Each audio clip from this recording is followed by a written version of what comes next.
Clara, the keys are in your hands, and David is mostly contentedly taking some of the blood and viscera off his hands from this creature pretending to be an orderly that he just beat to death in the parking lot of a hospital. And there's so much on him that it's not like drying your hands. He's actually kind of doing a squeegee action. And it's slapping onto the ground with this fantastic viscous percussive noise. And you now have in your hand the keys, and the illusion has been torn away from not only this creature, but the things that it wore, its accoutrement. And so this is not a nice piece of like rolled steel. It's been welded and polished with a bunch of nice, clean, organized keys. This looks like a madman's collection of torture implements. I mean, it's the metal is corroded and twisted, and the keys themselves are not visually consistent. Their looks are inconsistent, their style is inconsistent, but also their lines are inconsistent. You look at the keys, and of course there's a process of reasoning and of observation that go with seeing. Especially we're talking, big chunky keys. We're not talking about our cute little modern keys. There's a process of deduction that you could look at one and say, okay, so the shape that this hole goes into is maybe a cross, or maybe it's a triangle, maybe it's a it's a round with the top, like the classic keyhole shape. Okay, fine. And as you attempt to inspect these keys, because the house that you grew up in is of an age where keys like this were in your purse, or were hung around your neck, or in your vest pocket. You've seen these older keys, and they refuse to allow you to constrain their shape. Their visual, it's you can look at them, you can differentiate between them, you can flip them around on this twisted bent ring, but if you actually kind of try to end down, look at one, or really focus your attention, you start getting vertigo. It will be extremely difficult for you to try to find the right key in a hurry. Noted. Does looking at these make anybody else somewhat dizzy? Because I can't really focus on them well, and that will make using them difficult. The effect seems to be consistent, so it's the key's fault, not yours. Reassuring. Yeah, small mercies. But they're fine to use. Like I said, you can identify them and you can hold them. It's just if you tried really hard with your illusion-trained senses to really lock these things down, they're going to resist. Mm-hmm. And so you're able to use them, and you will be able to use them, but it will involve a manual, try the key, does it fit? No. Try the key, does it fit? No. So it's going to take a little bit of time to try to open doors. Unless, of course, you're willing to put the mental effort into staring at these keys, in which case you might have to try to keep it together as you try to figure them out under a stressful situation. Do we want to go in tonight? We are here, we have keys. We did not plan this. They are down one guard, which I suspect will be replaced within a day or two. But we're not prepared. We can all just go back right now. Matthew is like, well, this is a thing. That happened. That happened. Because even for all the stuff that they've dealt with, viscera being sloughed off of David's arms is still something there's a difference between I murdered a bunch of people in a fit of passion because my sister was injured, and we sought out this thing and it was brutally beaten to death in front of us. So Matthew's taking a moment. Okay. he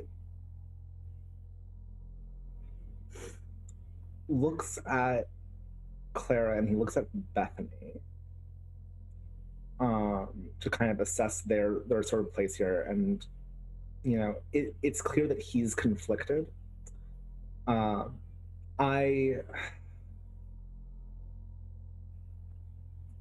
feel that after they find out that one of their guards was killed, getting back in here, even though they won't necessarily know that it was us, is going to be a lot more difficult. On the other hand, I do not like the fact that we have no plan or much information on what there is. Can I see those keys? Of course. She hands them over.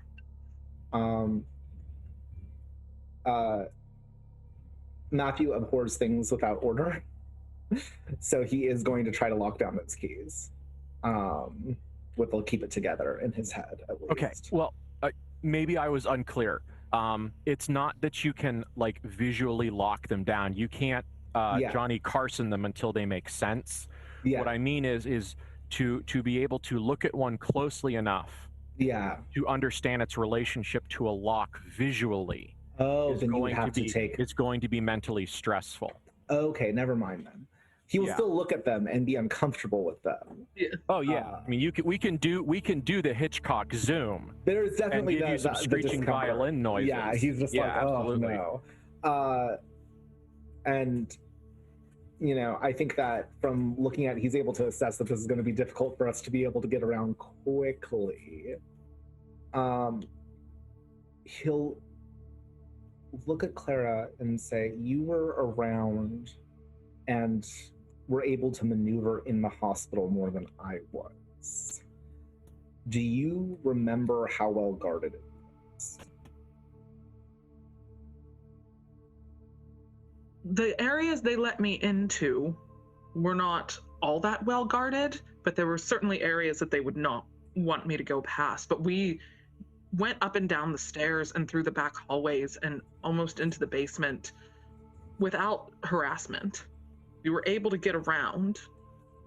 I just suspect, and I don't know where this Alexander is being kept, that area might be a bit more guarded.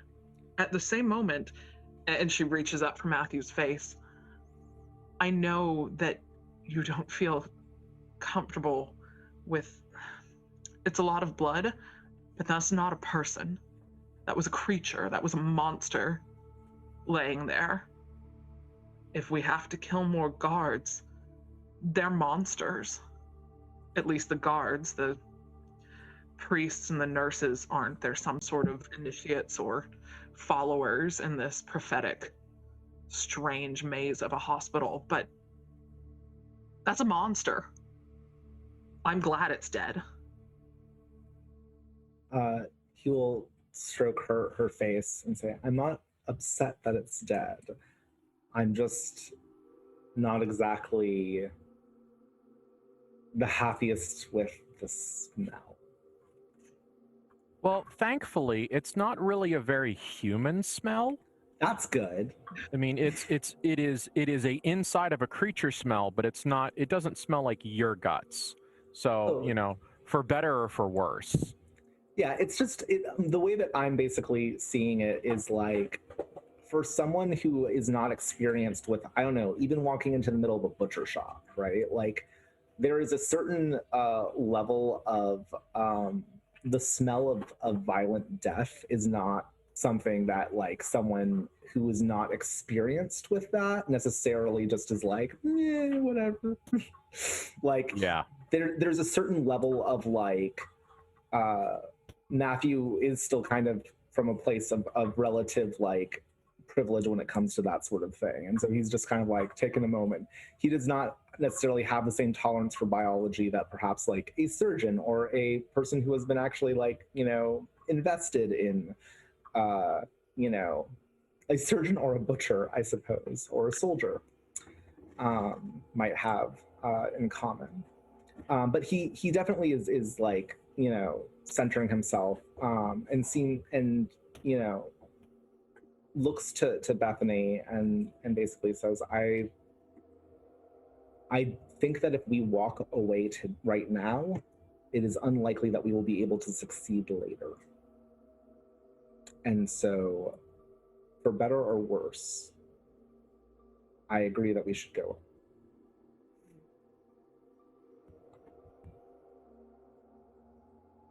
Bethany, if you don't want to go, we won't. You are more important than this man. To go, we should go. Both right. They'll find. They'll see the keys are missing. That's not going to make it easier. They'll know someone has them. I don't know if or how. I mean, they change, but if they change the locks and it's a magic thing and the keys aren't there, they could be useless. I think you and Matthew are the most likely to be able to sense where he is.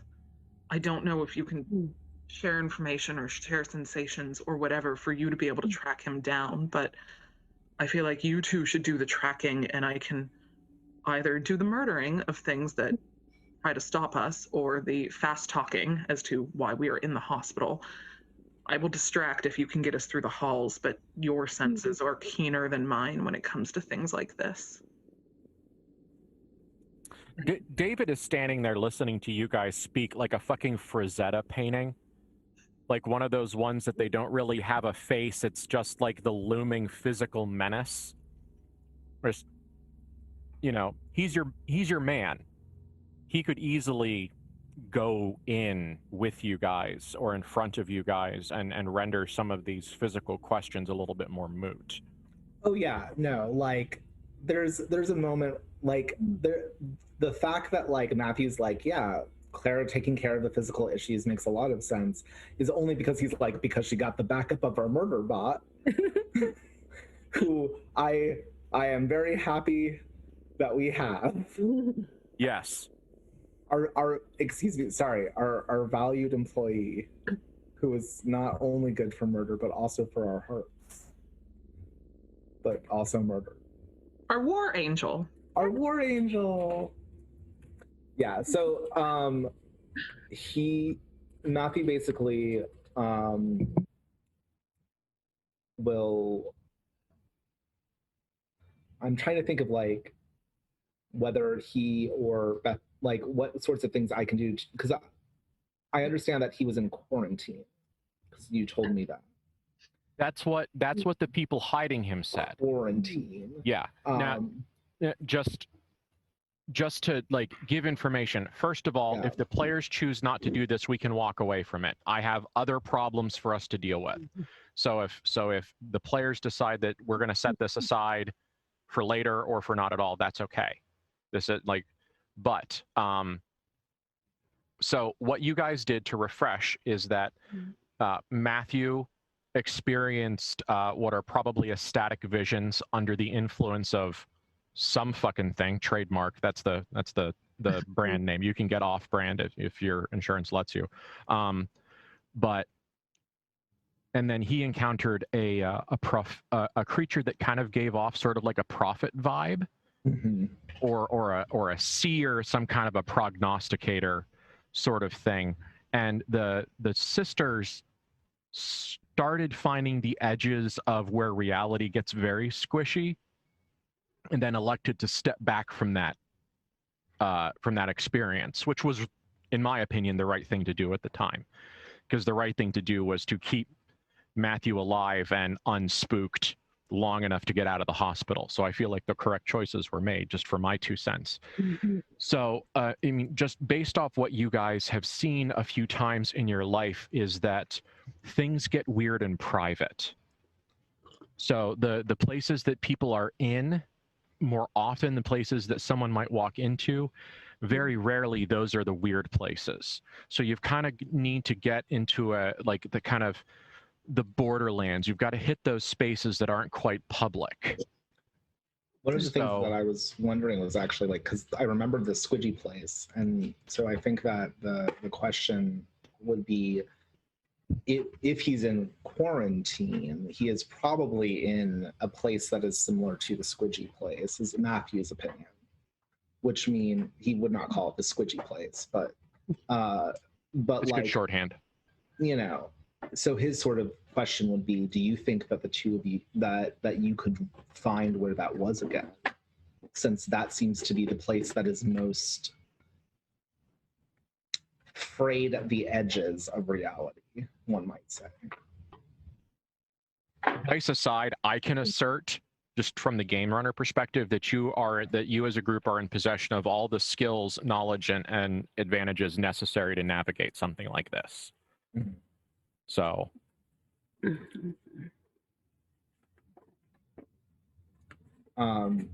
I feel like we could, but I feel like Bethany would be the one leading, and that is up to you, Bethany, if you are comfortable or willing to do it. It will not be comfortable, I know that. I think you're better at places. Yes, I am sometimes, yes. Once we get there, there's, I think, the possibility of accessing the oracleness of the place to possibly find your man, which I can try to do. So we have a plan of action then. I think so. He will look at sort of the body, and then he'll look at David. Then I suppose we shouldn't waste time. no, we should not. And he will move towards the door, since I think he still has the keys in his hand. Or do you want that back?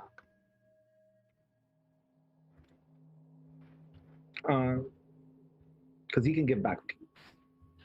I'll take the keys. Yeah, Because I'm going to try to find the side door that we found the fire exit and the fire stairs. That was the staircase that went into the basement. Goodness knows this place might not make any sense, or find that again, but I'm going to try somewhere that isn't just walking in the front door. I like the idea of like Matthew starts walking towards the front door and Clara's like, no. Oh no, baby, what is you doing? I mean, also, we don't want to walk in with a dead body or anything right now, but I bet this place has an incinerator. FYI, if we don't want to leave a corpse in the parking lot. I mean, it's late. Thoughts for whatever. For later. Yeah, for later. It's a later thought that I, as a player, not as Bethany the character, am expressing now. It's certainly something that we will want to deal with when we get out. the very definition of a tomorrow problem. Yeah. Before we start marching in, I'm actually gonna make an addict roll. Yep. As we were walking into the building, I was going to hit each of you one at a time and tell you to make your problem rolls. Yeah. Oh no. I guess this is a little stressful. You think? Yeah. Clara thinks she's better at enhanced awareness when she is enhanced. And oh. And she has absolutely convinced herself of that fact, right? Yeah, because that's an 8. Well, Yeah. no. That's okay. I've got drugs in the car. Eric, Clara, you are going to get your siblings killed if you're not high. Mm-hmm. That's, my God. That's my Yeah. That's the move that I'm throwing at Clara is that it's an anxiety, it's a justification. Yeah. Is if you try to approach this situation sober, you're gonna fuck up and die because, as we all know, you need your drugs to see the truth. Yes, that is absolutely how she thinks. So we start walking, and then she pauses and goes, if I'm going to be the one sniffing down this place, I need my eyes open more, and we probably shouldn't leave that body just laying in the parking lot. David, do you want to put that body in the trunk and clean up anything that it would be obvious to a passing glance while I handle matters? And if nobody stops her, she goes into the back seat to use real quick. Oh. Okay. So while Clara indulges herself, Bethany, where are you? Are you doing anything specific, or are you just kind of hanging out in a waiting pattern for the brief interval that it takes Clara to rot her brain a little bit faster? Think Bethany is doing the try to be small feeling that she has. She's trying to, seem not there and invisible and quiet. Okay.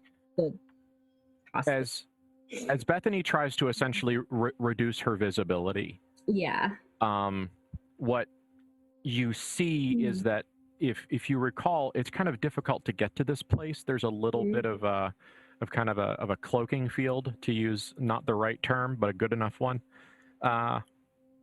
And Bethany, as you attempt to hide yourself, you kind of look around. Maybe we could use the term hypervigilance. Oh yeah, seems a little appropriate. Okay, and in this super calm, super mentally organized, very balanced emotional state that you're in, you start to see the in-betweens, the laminate of the illusion. It's like the old cell art when they would take the multiple cells when they would do the pictures, those moving pictures, and the only thing that's keeping you here in this moment is the realization that if you try to run screaming away from this hospital, you do not know which one of those layers you would run into. Roll schizophrenia. Yeah.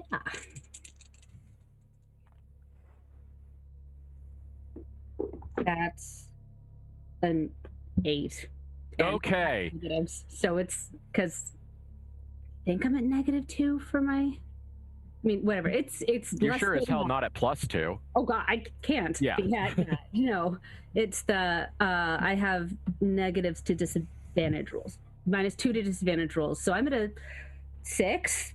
Yeah, that's a 6. Okay. I'm gonna get to you, Matthew. I'm just gonna make Bethany's night a little bit worse real quick. I'm here for it. Bethany, at a certain point, kind of in this, as your meltdown begins, or at least as the control rods start to come out, maybe we'll start there. Your sister takes her hit, and the drugs hit her bloodstream, and then the blood hits her brain, and all of the neurochemistry of a terrible drug activates. And you look at her and you see like the psychedelic lights start to fill her aura. It's like someone dropped ink made of neon into a lake. And so but they're not healthy colors. Yeah.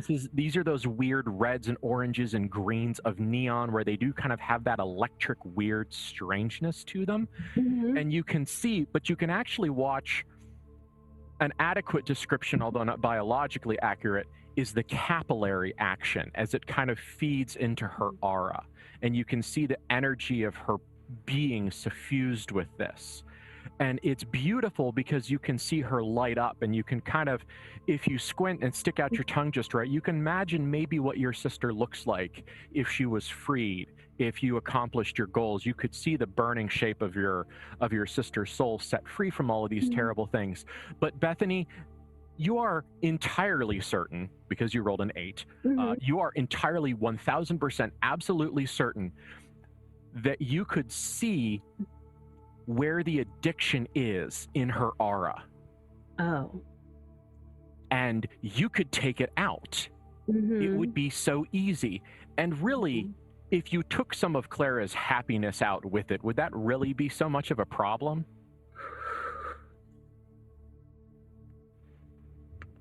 Yes. Almost certainly, yes, that's bad. Probably. Okay. Just something to consider. Yeah, but what, one day she might think it's worth it. Yeah, maybe.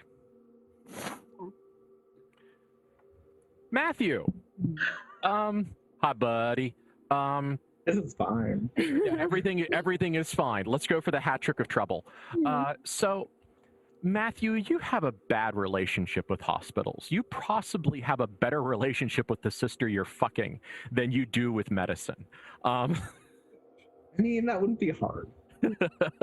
Really good relationship, right? You Super healthy. You haven't. Active isn't good. Yeah.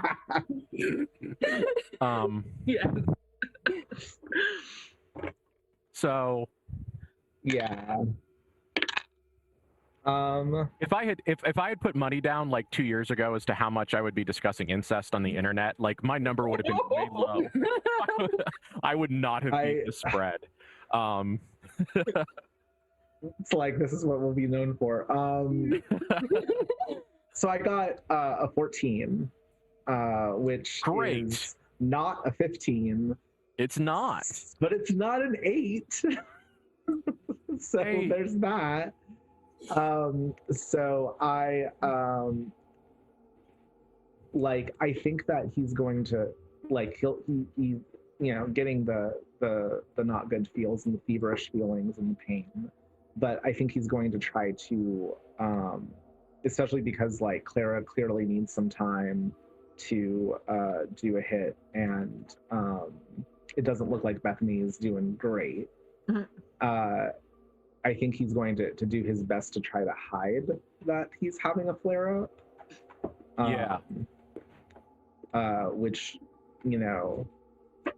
how successful he's at that, I'm not sure, but he's certainly doing his very best to be like, I'm flushed with excitement, not fear. Yes. You are at -1 to all rolls. Yes, I am. For now. The book says until the scene ends, but I believe that maybe we can make the until Matthew feels like he's back in control. Yeah, I think that makes sense. Until Matthew ends up psychologically back on top of whatever situation he's in, then maybe we can see how you feel. Yeah, no, I think that makes a lot of sense. Okay. So he's just kind of like, yep, we're gonna just casually lean against the car here while Clara hits up, and everything's gonna be fine.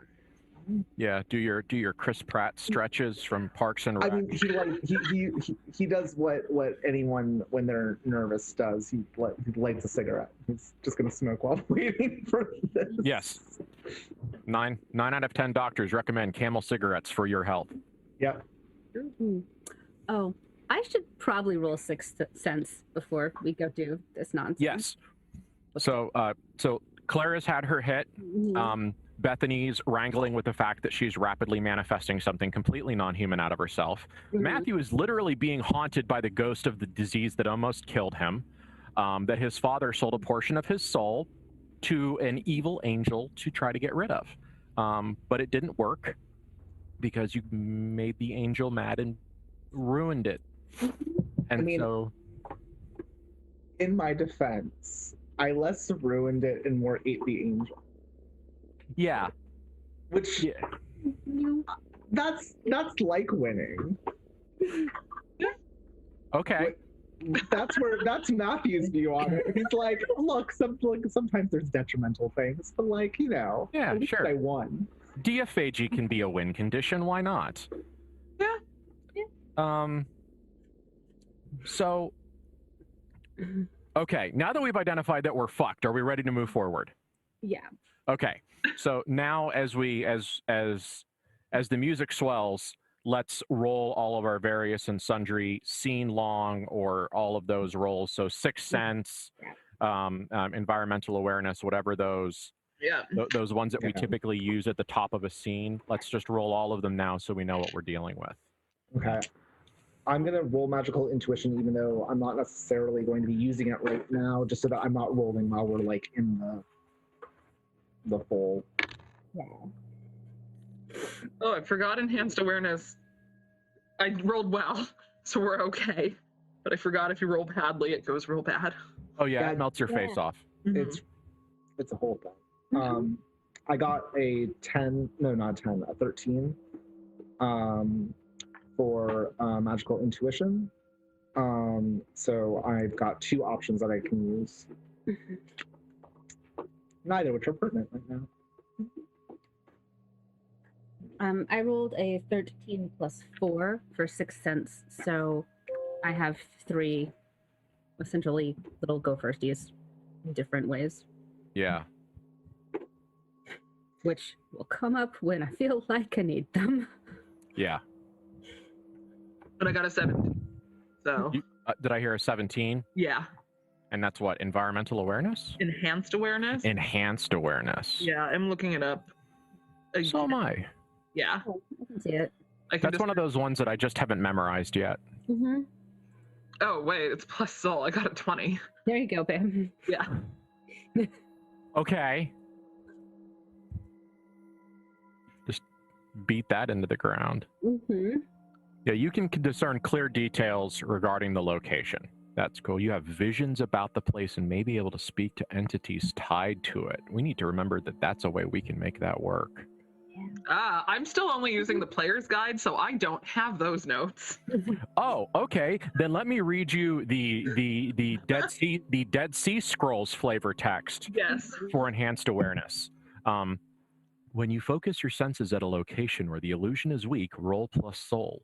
On a success, you have visions about the place and may be able to speak to entities tied to it, which makes so much sense with the fail condition. Mm-hmm. Yes. Yes. So that's cool. Mhm. All right. So we have keys. We have a plan. Are you bringing David? Are you keeping him in the car? No. I feel like we should bring him. Yeah. Okay. As we start walking, Clara turns to him and goes, "The goal is quiet. If we have to take somebody down, fast as possible. They go in a closet, they go behind a door, they go where a body won't be noticed. Understood?"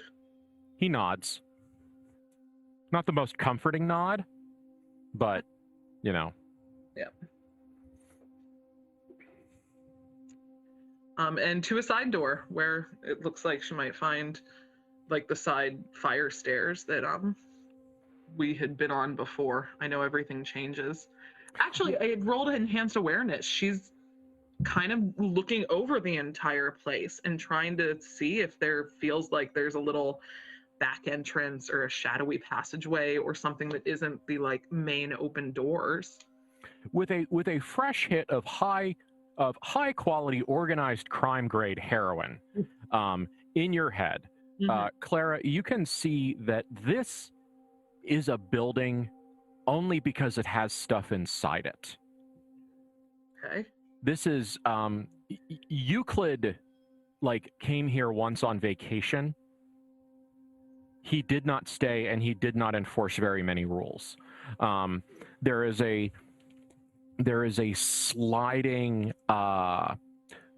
ghost movie, 13 Ghosts with a there's kind of a where there's different projections of it, and it almost kind of has this time lapse of growth vibe, but it's growing in and out, and it looks like it's doing the same thing to you that the keys are. Mm-hmm. But the thing that you're picking up is that it is tangled and chaotic because its essence is tangled and chaotic. This is not a maze. This is not a labyrinth that has been carefully designed. This is a piece of unreality that is by its nature fucked up, weird, and disjointed. Okay. And it does put you in mind of when Bethany's having a terrible day and trying to communicate complex concepts. Mm-hmm. But, like, the door is there. You just have to, there it is, there it is, there it is, there it is, there it is, kind of. Okay. She, like, slightly stumbles and grabs onto the nearest shoulder. Matthew will basically kind of like put a hand on her back to brace her and kind of ground her as much as he can. Yeah. This place is moving a lot. I'm not that high. I don't think. Okay. There. All right. And she's kind of wrapping around to the closest thing she can get as a side entrance, and she's not even looking at it. She's like trying to find it out of the corner of her eye. That's fine. You can solve. You got such a good roll that the mechanics, air quotes, of these things are not a problem. So yeah, into the side we go. She's gonna try it if it just opens. If not, then we fight with the keys. Yay! Mm-hmm. Yeah, it opens. Okay. As it opens, it kind of makes this. There is a sound. It's kind of like a door creak, but it's also not. There's an organic chitinous vibe to it. It might put you in mind of twisting celery. Bethany, it reminds you distinctly of the card shoe cockroach from the first night you were at the Tropicana. It's got that squishy, juicy, high protein insect sort of sound. Matthew, to you, it is the sound of I'm gonna get gross, and feel free to stop me if I like push past. So I'm just, safe players. It sounds like the peel of pus-filled bandages off an infected wound. Oh, that's right in the mood. Oh man, right in the thematics. Right in the thematics. Yeah, Matthew.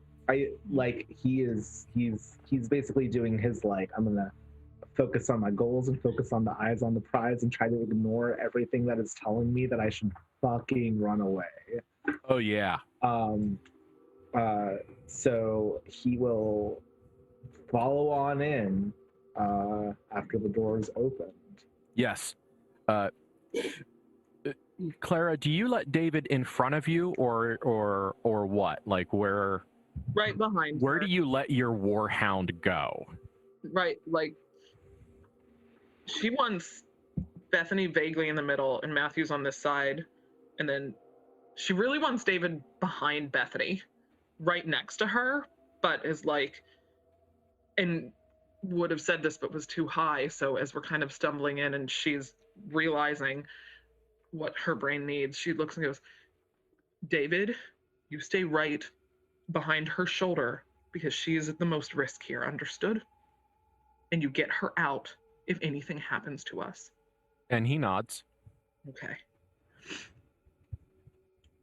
Yeah, so it's Clara leading the way and David kind of watching the back so nobody can pick them off from behind. Okay. Bethany, you haven't felt this good since Sophia left. Yeah. I mean, there's an extinction level event who thinks you're cool, and wants to protect you walking behind you. And it's just kind of like, oh, this is nice. Matter. Yeah. It's true. Oh, it's comforting, like our childhood. Yes. Yeah. Murderous things want to murder for us. There are monsters. We love them. Those are the good monsters. And so, yeah, here's a question to ponder. Matthew, if you ever get Clara knocked up, are you going to summon an summon an Osgul? And why haven't you summoned one for your own fucking kid yet? One, I don't have, the reasons why I haven't summoned one for my own kid are multitudinous. Would require talking to my ex-wife for one. And I try to do that as minimally as possible. But yeah, that's complicated. Yeah. Okay, just he's certainly having certain thoughts. Yeah, just something to keep Matthew up at night with. Yeah, it's true. That child's not entirely a Van Horst. He's yes, he is. Oh my, no. Okay, I'm putting a pin in that. You guys have that fucking argument in character. We don't have that argument. I demand it. You save that son of a bitch for when you're in character. Yeah. And one of you needs to buy cheap plates to throw. Yeah, This will come up. This will be great. That's absolutely a Clara thought. So yes, that will come up in character. Yeah, I'm here for it. Yeah, we're just gonna pinch the wick on that stick of dynamite. A pin on that. We're being reminded how good it is to have monster guardians. Now. Yeah, I mean, future. David's a different vibe though. Yes. One, because he's not bound. Like there's not some heavy like metropolitan brass plaque with a really complicated set of instructions. Yeah. And also David kind of has a nerve gas vibe. You know, he's definitely kind of got that like, I am a war crime. I am a walking humanitarian crisis. I am the mud in the bottom of the trench. I am the things that you don't see when your soldier friend has a flashback. It's like there is a rotten menace to David that Sophia didn't have. Sophia was just a terrible, monstrous beast, but David is I would say that something deeper. In a lot of ways, Sophia was a like machine gun, and David is, as you put it, nerve gas. Like, both of these things are dangerous. Both of these things can hurt you when you're using them, but one of these things, you need to take active precautions for them to not actively hurt you while you are using it. Like, we need a gas mask for just the fact that there is a David.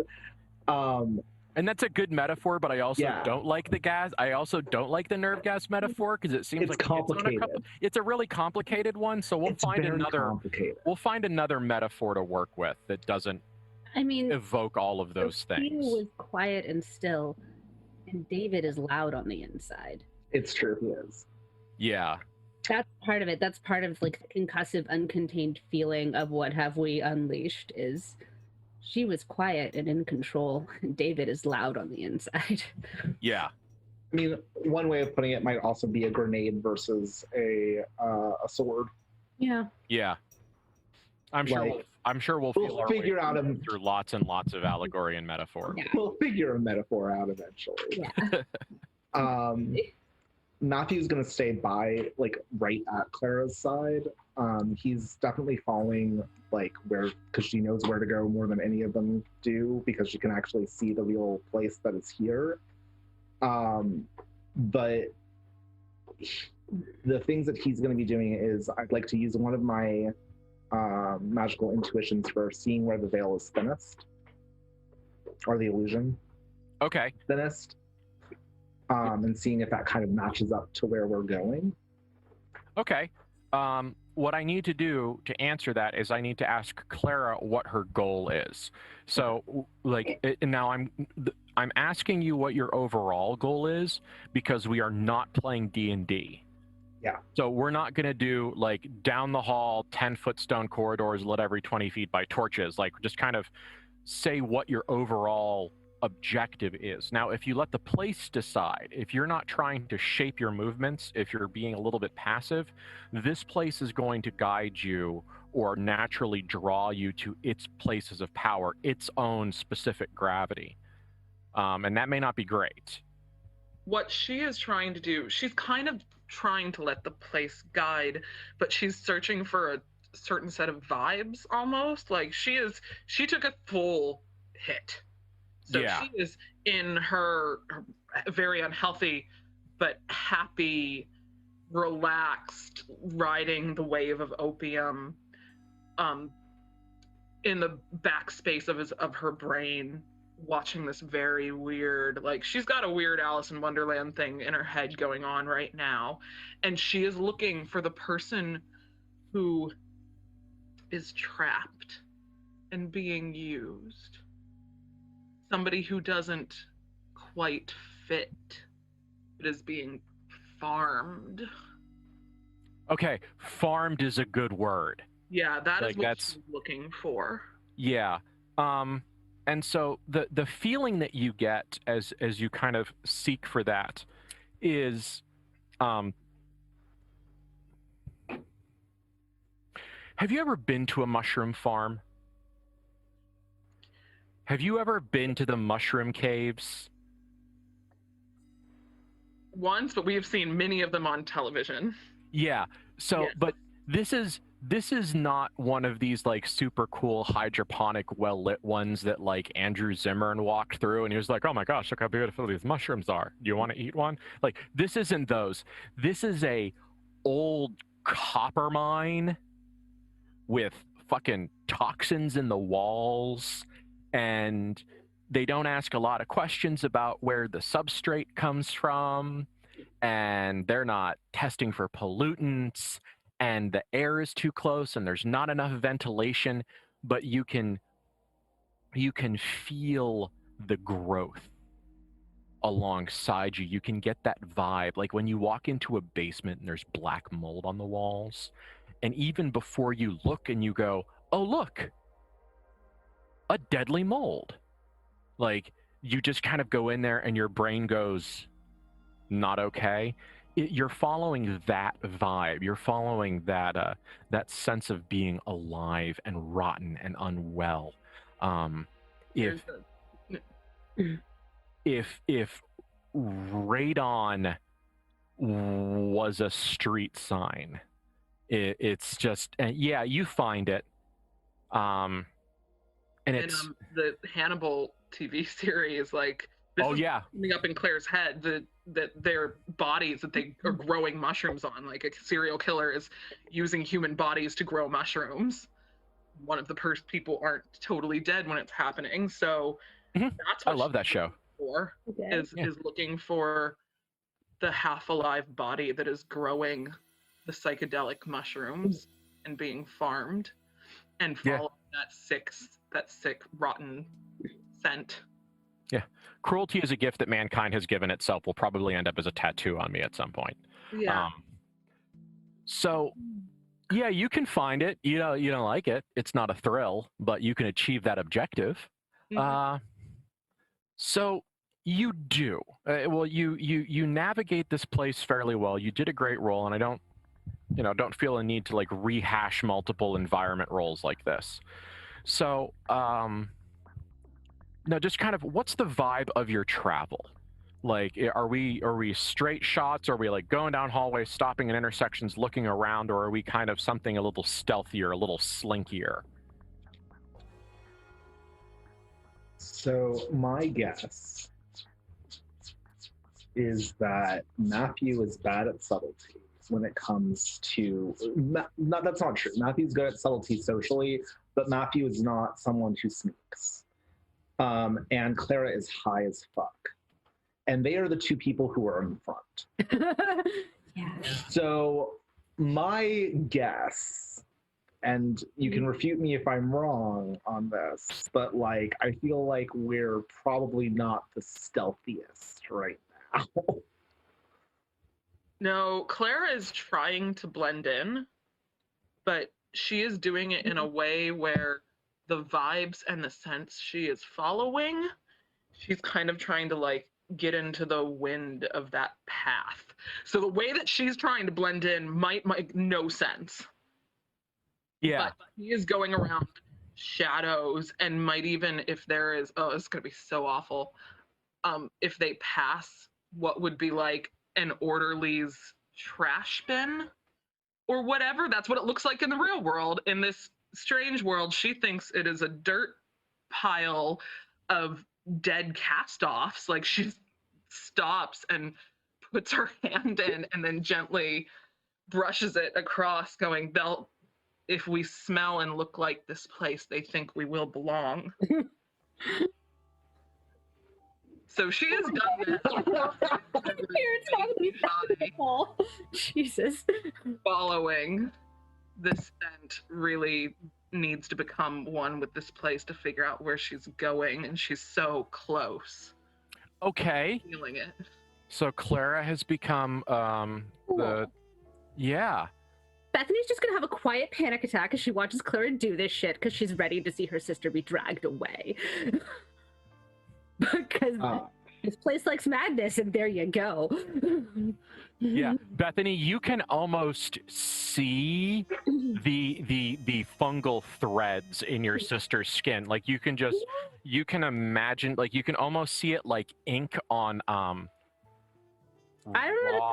raw parchment, how it's doing the capillary action. You can almost see like the rotten fungal psilocybin.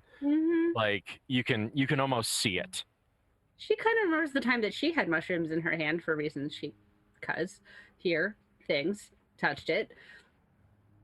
Yeah, that makes sense. Claire's method acting the hospital. And it makes sense to her brain right now. Oh yeah, it's absolutely the kind of crazy over the top, like it's so method acting dumb shit that Clara would do. It's absolutely on brand.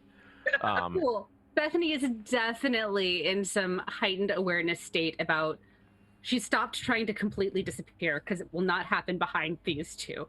So now she is in absolute hyper vigilance of how many people are staring at us, how many people keep looking back, how many people is the same person, are they whispering about us, are they talking about us, is somebody following us? Like paranoia just got real high. Okay. Perfect. That's what's that's what you two are doing, and I will never not be seen by this place because holy shit. Yeah, like Matthew's certainly keeping an eye out, but he's not a sneaky person, y'all. I'm sorry. Okay, the mushrooms are coming and they're gonna keep us here if the roots stay long enough and get deep enough, and it's fine, we'll rip them out. There's 2 points of hypervigilance. That's awful. Yeah. So, while Clara is attuning herself to the madness domain, and Matthew is don't want to live here.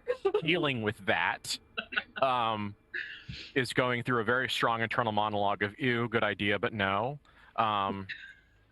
Bethany, someone's washing her hands before she gets a hug again, is what I'm saying.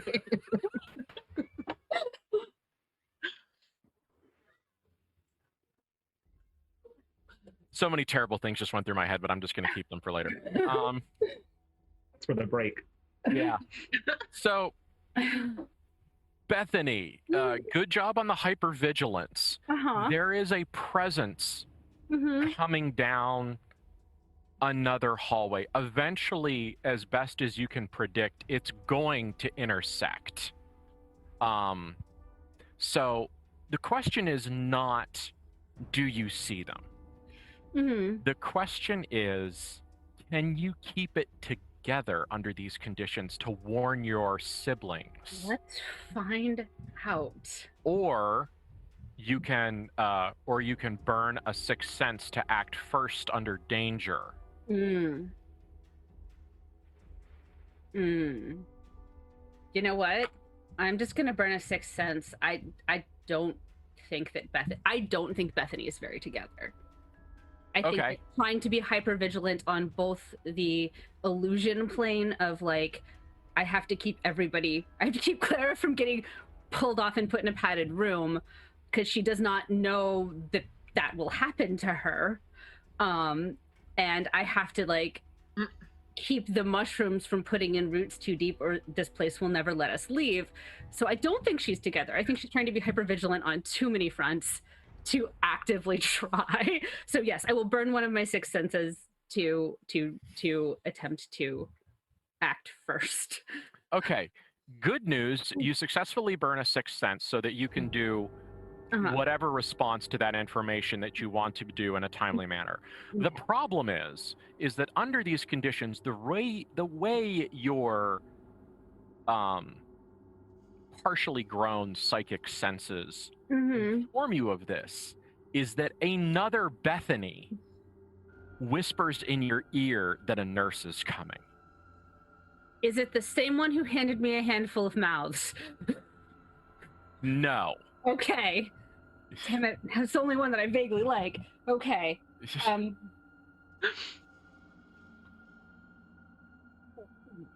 When that happens, Bethany stops walking. Don't Okay. know if the siblings are going to notice first, but David probably will. And it's like a momentary Absolutely. pause. And Rock. And wait. Matthew's going to basically reach out and take Clara's like elbow, basically, to stop her, because he is also, since he's like listening out for stuff, he's going to hear the stopping of the walking behind him.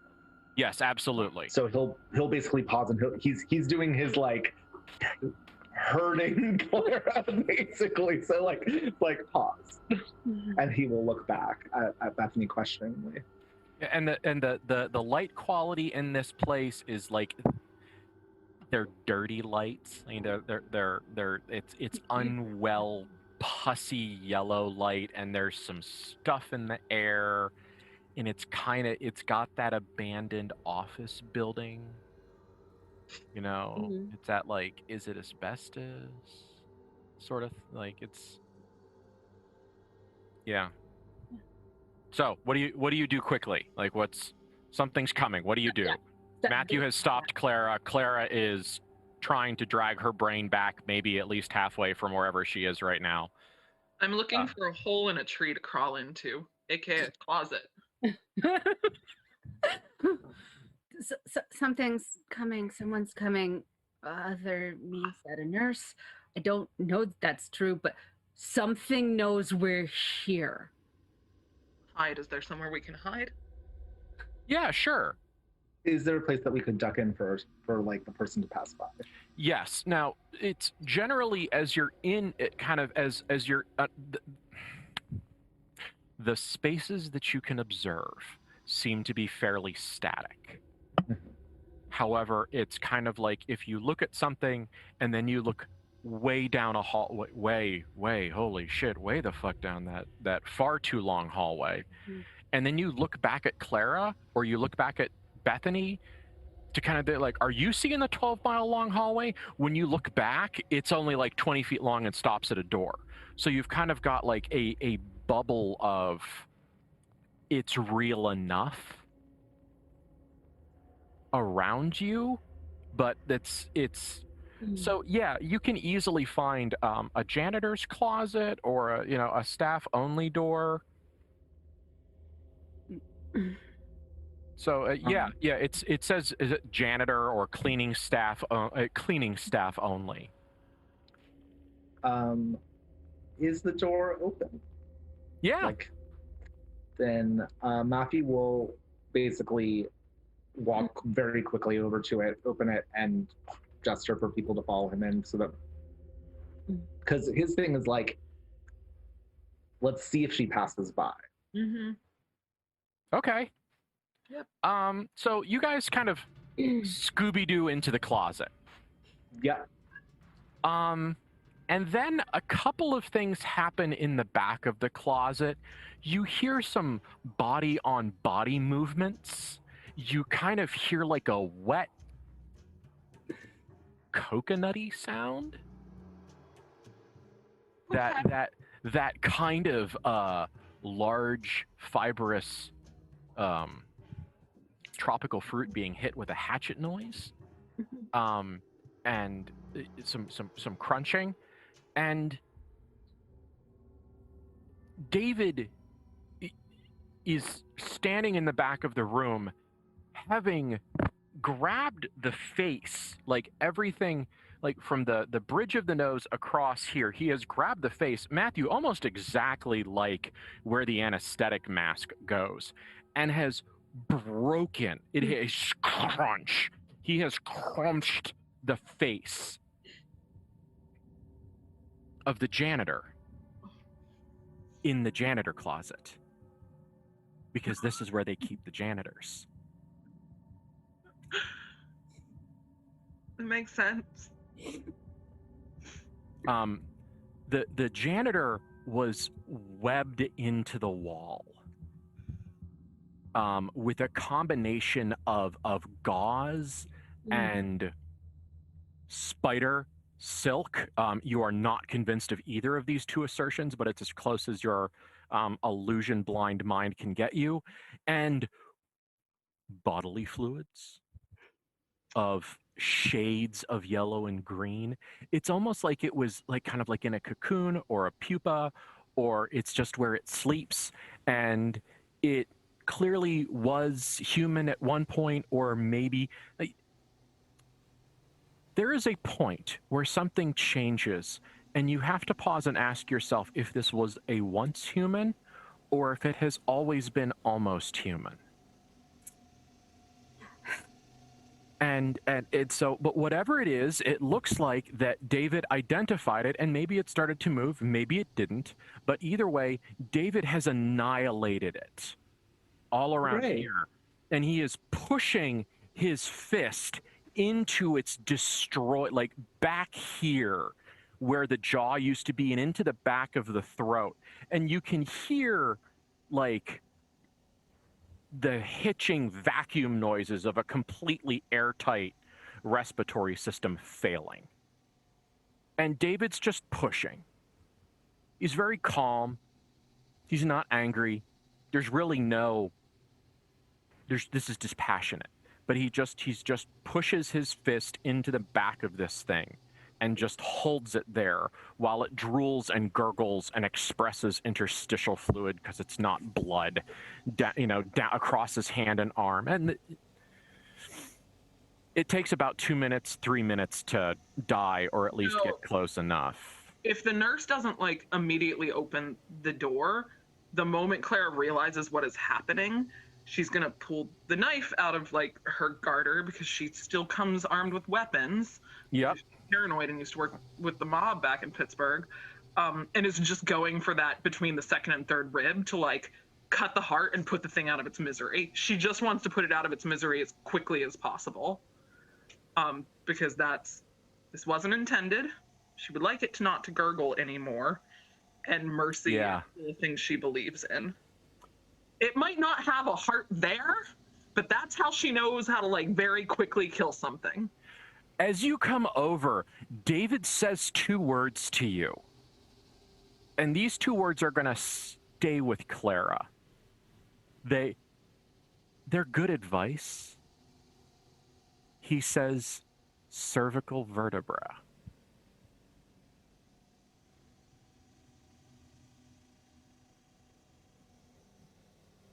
That's back here. Yeah. Yeah.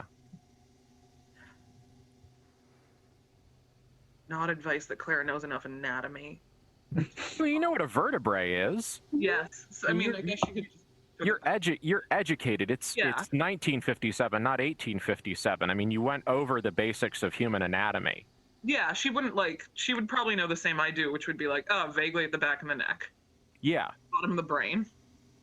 Well, it's not like you're doing surgery. You're just, you're just fucking treating them like a pickle jar. You just squeeze until the top pops. Mm-hmm. He should die fast. It should die fast. Show me. And with his hand still in this creature's mouth, still choking it to death on its own body, grabs the knife and does the appropriate kind of down up twist. And you hear the sound of a chicken thigh dejointing. That cartilaginous popping noise. And then it does a full body shudder that reminds you very much of a cockroach you only squished half of. And then dies or ceases to function, whatever. And he pulls his hand out and just kind of does that and flips the knife over, hands it back to you, handle first. Thank you. Thank you, David. She squeezes David's shoulder, and that is the most focused she's been since this really started. It's because she wants to remember that. Bethany is still standing by the door listening, waiting to see if this other thing comes by. Okay. It starts with heels. Mm-hmm. It starts with the absolutely distinct clack, clack, clack, clack of a pair of sensible yet unreasonably high heels.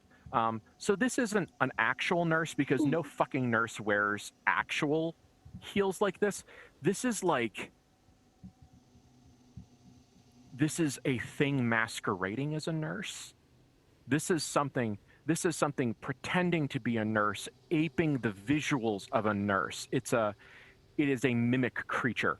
And so you hear the high heels on the floor, and you hear some movement noises, like you hear the swish of cloth, and and then you hear a rattle, and it starts to sound almost like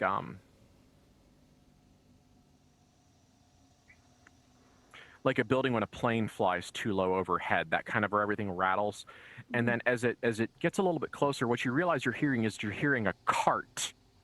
You're hearing a little cart with wheels that are too small trying to roll over the floor, and the floor is a little topsy-turvy itself. Now, you remember the last time you were here, Bethany, you actually stepped on a floor tile and it cracked, and there was kind of a disgusting filth that oozed up from those cracks. And so you could imagine what a very heavy, overburdened medical cart with wheels that are too small and getting stuck on the corners. You can almost see and imagine the crack noises as it catches itself on the irregular floor.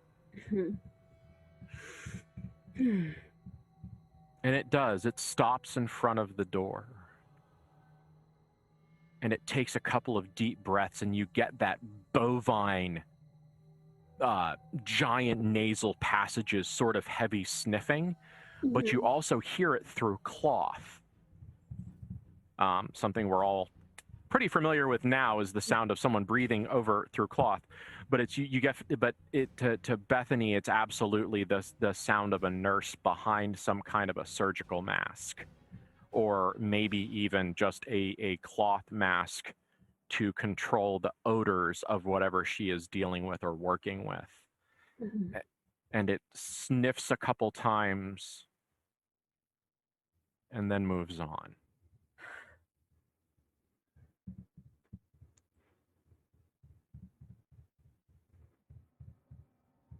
Waits until she can't hear the heels in the cart anymore. Yeah, it's some period of time that is less than your entire life. Yes, but before she even looks at her siblings and says, I think she passed by. Let's move on. Yeah, sure. Before Clara makes it out the door, Bethany's gonna stop her and say,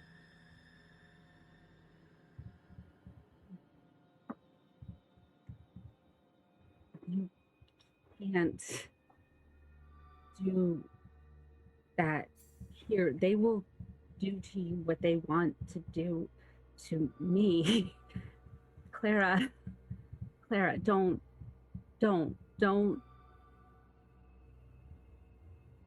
let them think that. Don't let them think that. Don't let them think that you're as bad as me. Don't let them. No, honey, it's fine. No. It's fine. I know. I'm just playing a part. But they don't know that. They don't know that, Clara. Clara, don't be so good that you're stuck here. I won't be. I promise. I'm just that good. Play this part forever. I know. I never play a part forever, honey.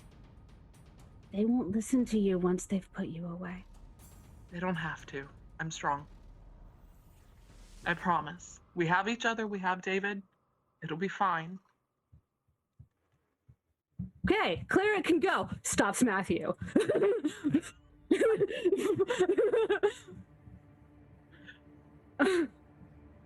Yes.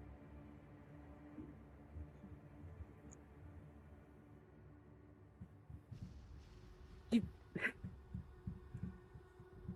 protect her like you would me.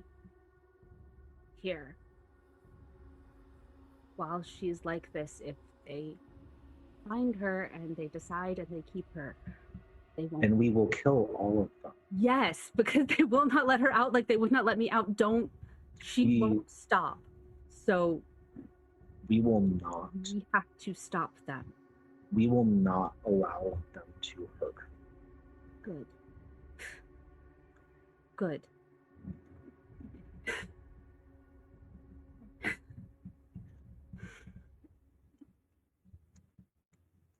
We're not going to let her out of our sight. Okay. Which is why we should follow her right now. Yes, go now. Go, go, go. Out the door and is looking up and down the hall, trying to make certain nothing else is coming before they Scooby-Doo around the corner and continue on this trail. Yeah, nothing so far. But also, there is a sense almost that at some point you have entered into what could be considered an abandoned part of the hospital. Still looking for the human farm. Yeah. You guys rolled really well. I don't see any reason to challenge those rolls. So what you do find, and let's just say that there is a period of corner checking and maybe a little bit more hiding, and at one point there is the snuffling, piggish.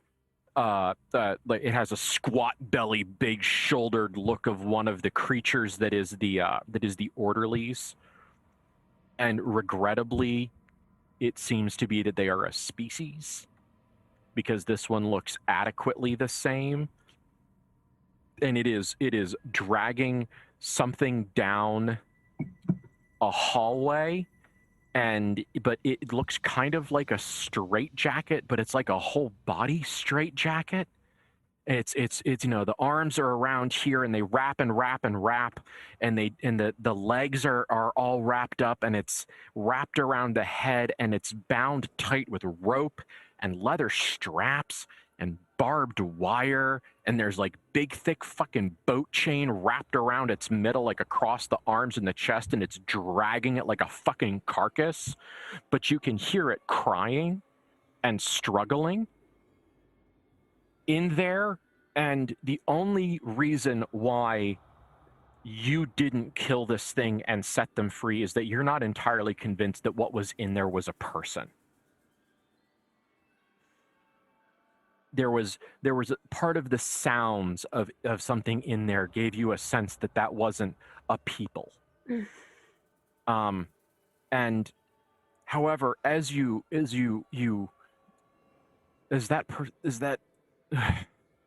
that kind of leaves your sense of vision, you look down and the light has changed now a little bit down the hall, and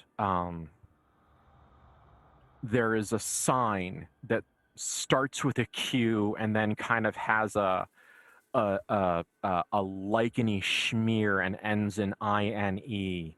And unless it's where they store the quinine, the QUININE.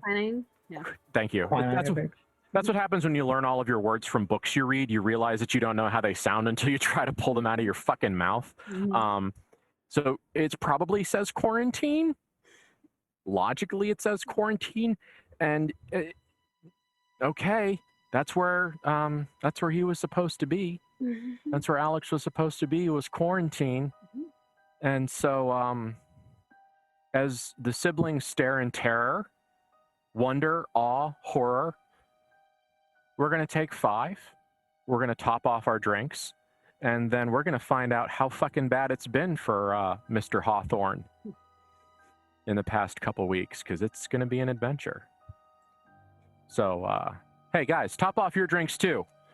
Drink your water. So we will be back in 5 minutes, and we're all gonna find out together what the hell is behind this door that hopefully says quarantine.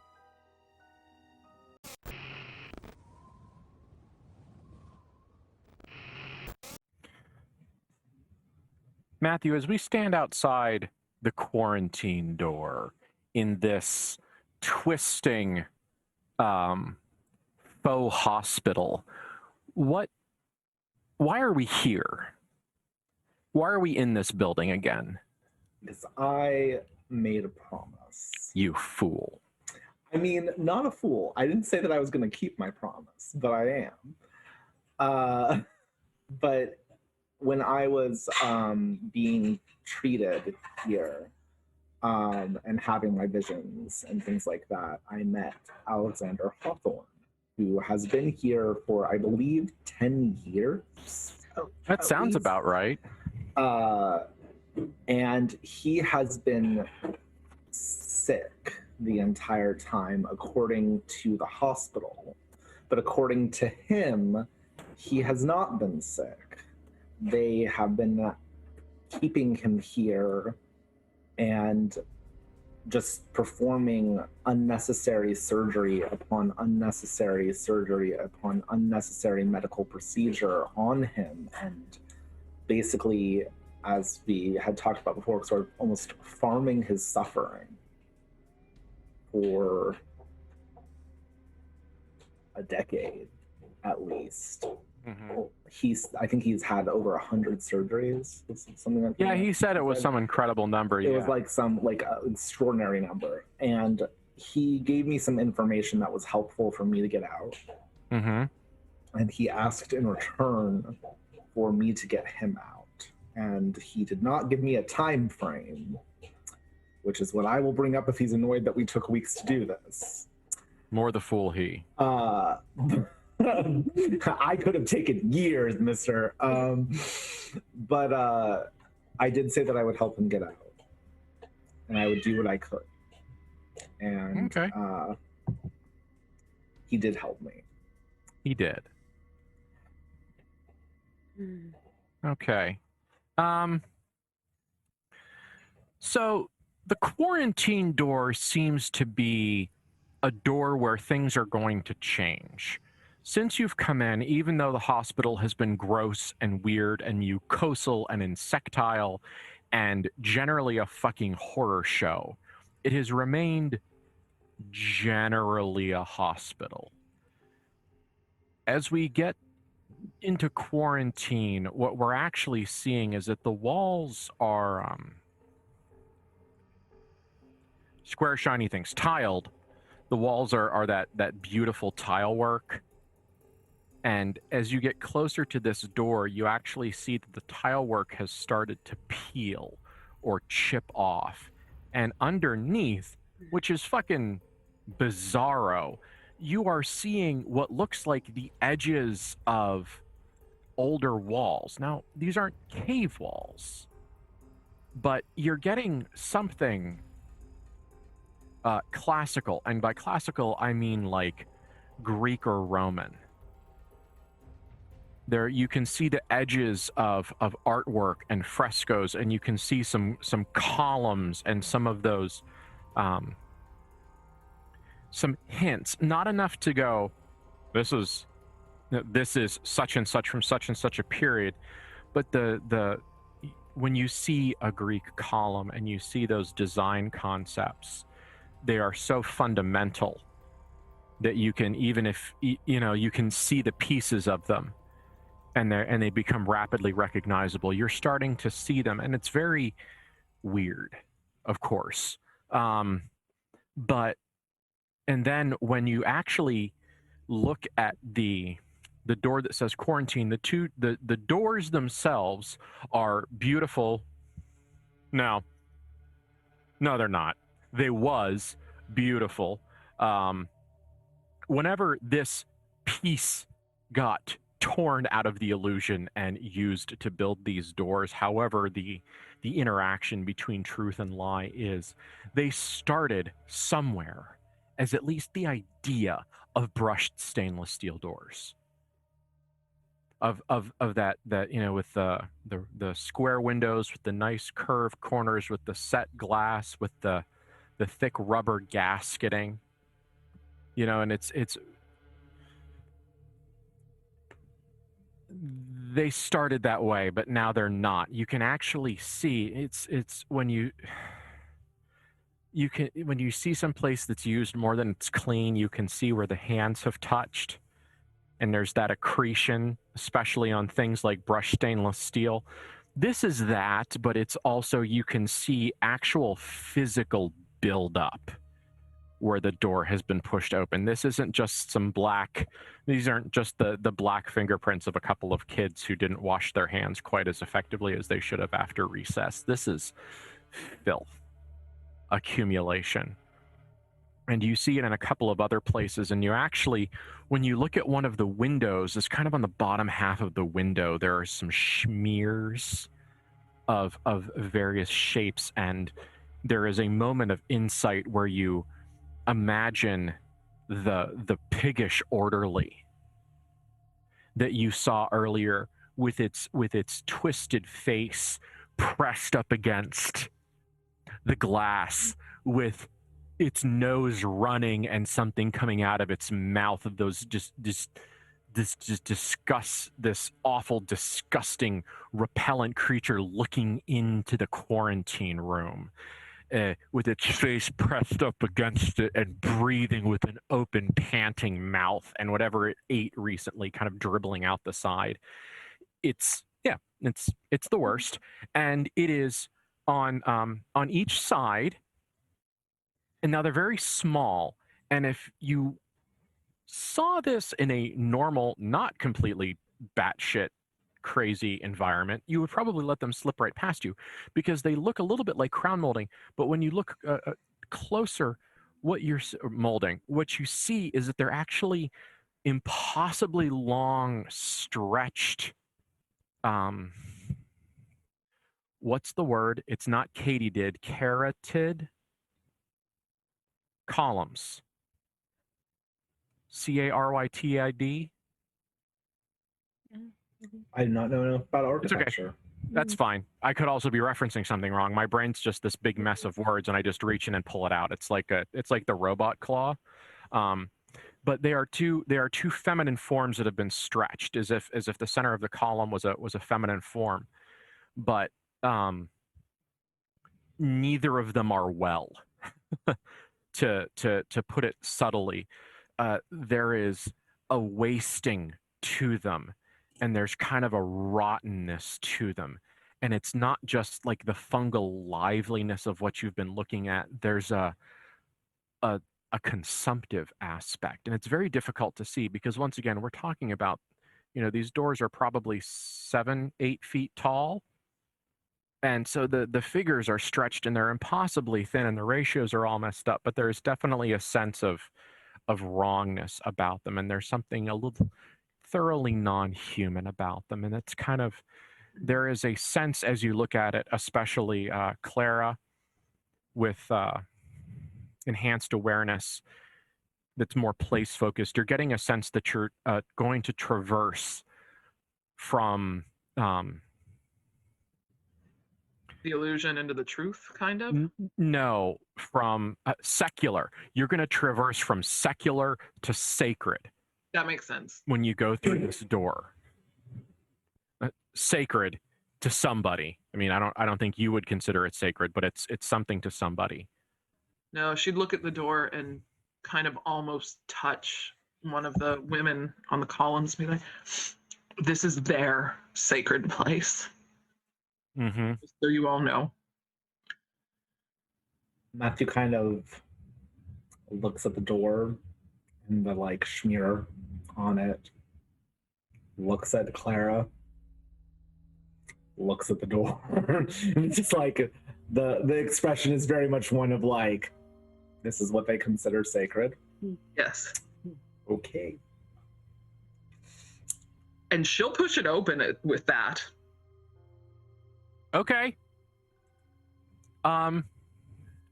You push open, and good news, you are hit with a blast of not a blast, not a bellows blast, but you are hit with a little bit of positive pressure.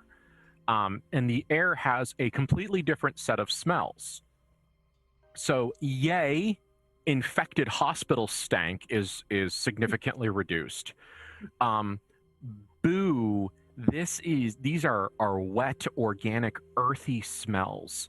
And so, so you've got slime mold smells, and you've got fungus, but you've also got this very strange, astringent scent of something burning, but not like a plastic fire, almost something like an incense. So and yes, and so immediately the smell tells you that you're somewhere different. And what you see so far as you just kind of look in as Clara pushes open the doors, all of the other cowboys in the bar stand up and look at you. There are squared off areas, and they're squared off with cloth. They're the old-fashioned, we need to separate a large room. So you can see above you, or above and in front of you, the metal bent tubing that's attached to the wall, where they're not shower curtains, but you all know the visual that I mean. Like triage at the ER, where they have you can slide them up. It's the old-fashioned style of that. Everything is at right angles. The first thing that is the general shape of what you're seeing right now. You are seeing a space, and you are seeing a space that is broken up into separate areas. But what the cloth itself is dirty, and it seems to have been soaking up blood and other bodily fluids from the bottom for a very long time. And so kind of like the bottom 6 inches is just crusted with filth. But as it is leached up into the cloth, it has started to take shape. And if you look, you can start to see patterns and images in the junk of these curtains. And there is a sense that all you would have to do was stare at it, and it would tell you something. It is as if, Bethany, it is as if the foretelling, the grasp on maybes is so tight that it's actually imprinting on the surroundings. Mm-hmm. If one of you is dumb/brave enough to try to fucking saddle this lightning, you might be able to get a taste of some kind of future maybes. But that's a lot of lightning, and that's a conductive fucking saddle. So, well, how many of these curtained off beds or pods are there? more than 10, less than 1 million. Okay, that's... It is this space, despite its change, also refuses to be defined. Clara looks at Matthew and goes, do you have any way of figuring out where Alex is in here? So when I was having my visions, I remember that I was in a place that was very similar to this when I actually met with him in my dream things. Do I remember which bed he was in? He was in his own room. Okay. So 'cause I remember while I walked down that hallway. Mm-hmm. And was it one that looked like this? Because I remember there being beds and things. Maybe, but also let's recall that you were under the effect of unknown chemicals. You weren't so there. I'm like, I wasn't physically there. So I'm just trying to see if I like, do I have any sort of idea of where he might of like where I might go for him? Yes, but your intuition does not come from memory. Your intuition comes from Matthew's inescapable obsession with hierarchy. Oh yeah. Because Matthew knows that when you have a valuable resource that is a long-term producer,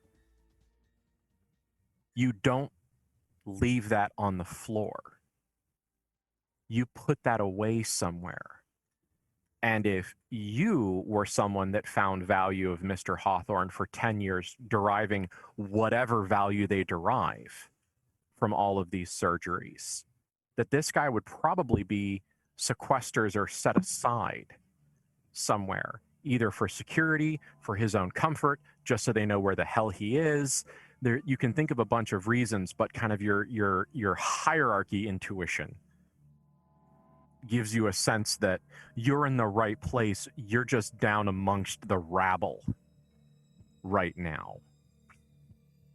I don't think he's in one of these beds. He's going to be somewhere separate. He will look around to see if there's sort of like any like rooms off of, or like hallways off of this. Probably. It's I mean, this is a difficult to navigate space. Yeah, it's a weird space. Yes. And so probably if you started looking for one, you could find one. Because once again,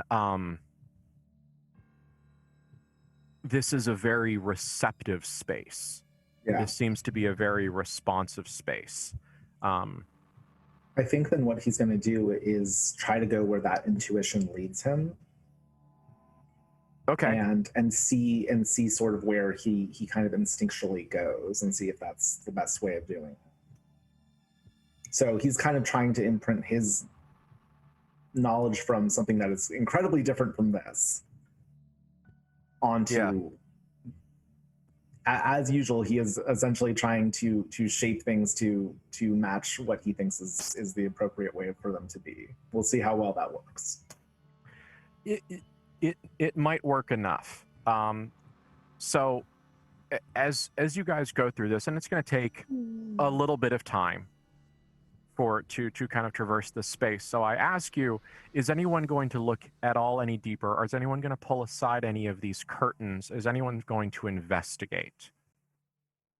Or are we just going to throw up our blinders and let Matthew try to remember where he was going?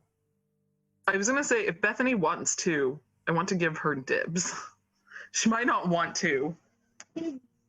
Doesn't necessarily want to know about the people. She does kind of want to know about the patterns in the curtains. Yeah, I guess that you would. Yeah. Do you have an advantage that you think would in any way, shape, or form represent this circumstance? Or I mean, I also have magical intuition, which is perceiving auras in the presence of magic. Possibly. Yeah, the ability to perceive Carillion auras and sense the presence of magic. Learn about creature to nature, magical nature. You know what? Magical intuition is close enough. So how about you roll it? That's what I got. That's close enough to, I think. Yeah. There isn't really a intuit the meaning in like signs and portents written in linen and pus. That's not. Yeah. Like, I was hoping that you would, because I know that Matthew wouldn't necessarily, but like, I want to know. Okay. Well, I rolled 10, it's plus soul, so it's 14. So we're still in the middle, but we're in the middle. That's fine. No one. Two options: creature's true nature, magical nature, illusion is weakest towards other dimensions. True nature. Okay. So Bethany was raised in privilege, in wealth, in power, and access. And despite her troubles, she would have had access to the very best tutors. Yeah.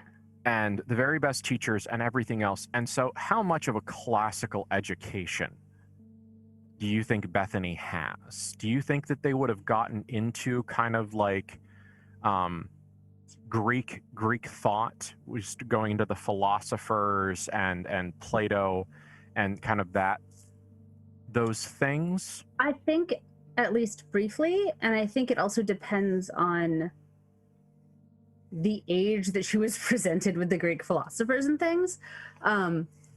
Just a weird thing to think, but it's true, is the like I feel like if she was presented with the philosophers in such a way that was interesting to a child who was a preteen, which is all of the like weird, gross, bloody bits of things, which is not really what the Greek philosophers were about, but like that's what kids latch onto.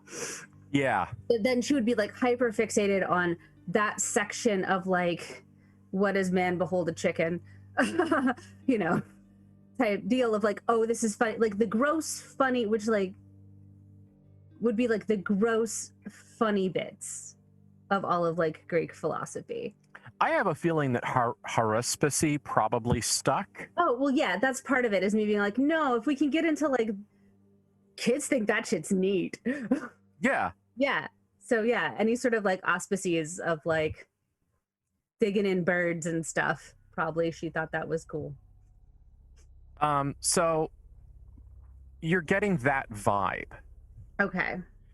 You're getting a sense that the things or the people that are behind these curtains have taken part in fortune telling, Yeah. or prognostication. I mean, pick your divine the future terms, and that it was an unpleasant visceral process, and that the splashes and filth on these dividers is essentially the psychic backwash of those experiences. Okay. This is going to blow the second part of the magical intuition, and it will not necessarily be helpful to us, but she wants to know. No one here minds when you want to do a thing. It is mostly, okay, so what she wants for the second part of that magical intuition, which is a bit of a stretch, but is, because I don't think that it's a thing that she could like know what the ritual or thing would be. But what she wants to know is there some sort of ritual that people here have enacted to take that psychic backwash of future telling and ensure that that is the future that comes? This place is the oracular equivalent of a million monkeys with a million typewriters. Yeah. That's what this is. This is, we are not doing one act of divination and then deriving value from it. They are committing an atrocity's worth of divination. Right. And applying essentially statistics to what they're getting. This is she wants to be able to do is look at this applied atrocity of divination and see the right future and make it happen.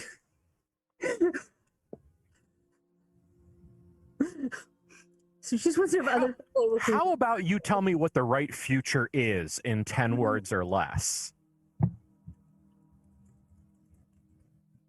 The right future for the hospital or the right future for the Van Horsts? I don't know that those are the same. It's not. I can guarantee you. Yeah. That. Like, I don't think it's the same thing. Are you trying to open your mind and take in what a fucking organic prophecy computer using people as cells? Like, are you trying to figure out what math they were doing, or are you okay? 100% like trying to figure out. Okay, she vaguely gets the like, you're running a whole bunch the same program a lot of times and getting different results. You're getting a whole bunch of futures in the fabrics of the experiment. It's essentially the same function, but you get different results because reasons. But she's like, is there a ritual formula, as it were, of the prophecy computer that says, if said formula is enacted, this result will become true? No. Okay.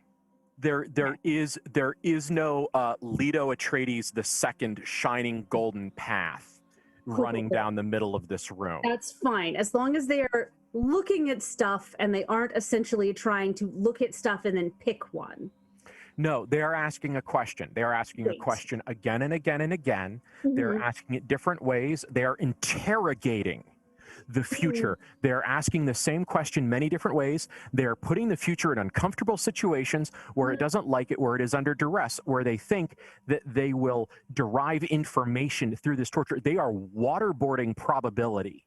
Yeah, damn it. I wish I had a third hold because she wants to know what the question is now, and she can't. Well, here's the deal. I'm going to tell you, you're just going to have to roll to keep it together. Okay, great. The question is, Bethany, the question that they are asking in this twisted, giant amalgamation of medicine and religion, in this place that hides its true face under the guise of healing people, when what they're doing is they are treating these humans, mostly humans, some humans, as pieces, as just simply as the grease that makes the machine turn. This additive machine, it's what, an addition machine. The question they're asking, and the question they're asking again and again, and the question they're willing to torture people for is, where is God? Cool. Because apparently he's missing. Well, yeah, that was her answer. He's missing. Yeah. Like all the fucking angels. What? Woo! I rolled an 18 to keep it together, but I'm at a -1, but it's still a 17. Okay. Maybe plus some stuff because I have plus things. Oh, +2. So 19. Yeah. Yeah. So somehow Bethany just rides that out. Yeah. Well, her response was, he's missing. What's wrong with you? That's not the right question to ask. I Okay. have a guess of what the right question is to ask. I mean, there's many, but There's so many. that's the wrong one. He's obviously not there. Okay. Now, I love talking to Bethany, but does Bethany want to yell this into the scene? Yeah. How does Bethany want to respond into the scene now that she's taken a couple minutes of... No, I feel like there's definitely, like, she's been inspecting these fabrics really weirdly and intimately, and I think that she's finally lost the hypervigilance because we're no longer in hospital smell. I think that Yes. helps a lot to like numb that down. And it's more audible than muttered, but it's not necessarily yelling. Okay. But it is in fact absolute disdain that that's the wrong question. This is such a waste.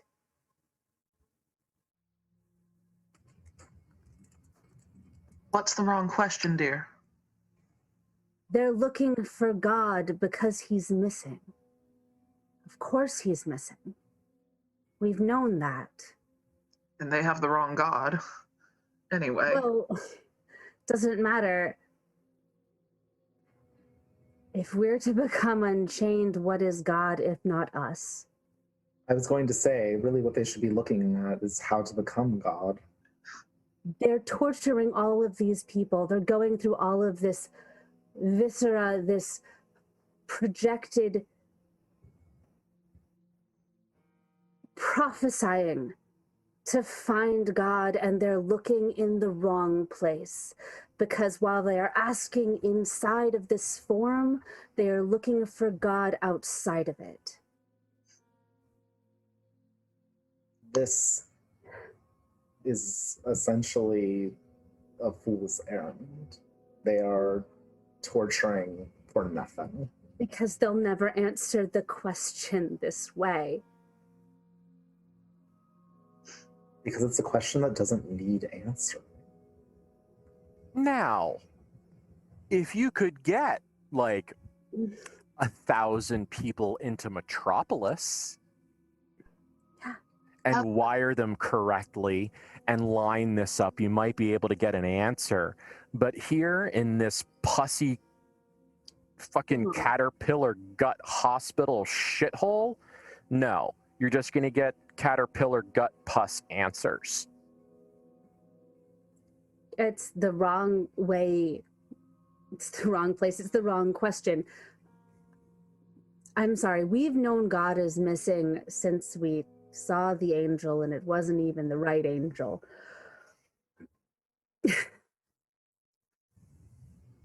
We need to free Alex. Yes, Find him.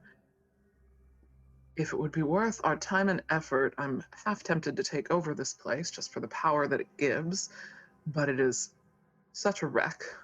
it's so And much. it's not our goal tonight. I. Do they know how wrong they are? They can't. If they don't yet, they're going to soon. Even if it's this realm and way and not ours, not the way we know, it's still the wrong question, and it's still the wrong way and the wrong place to ask it in any such a way.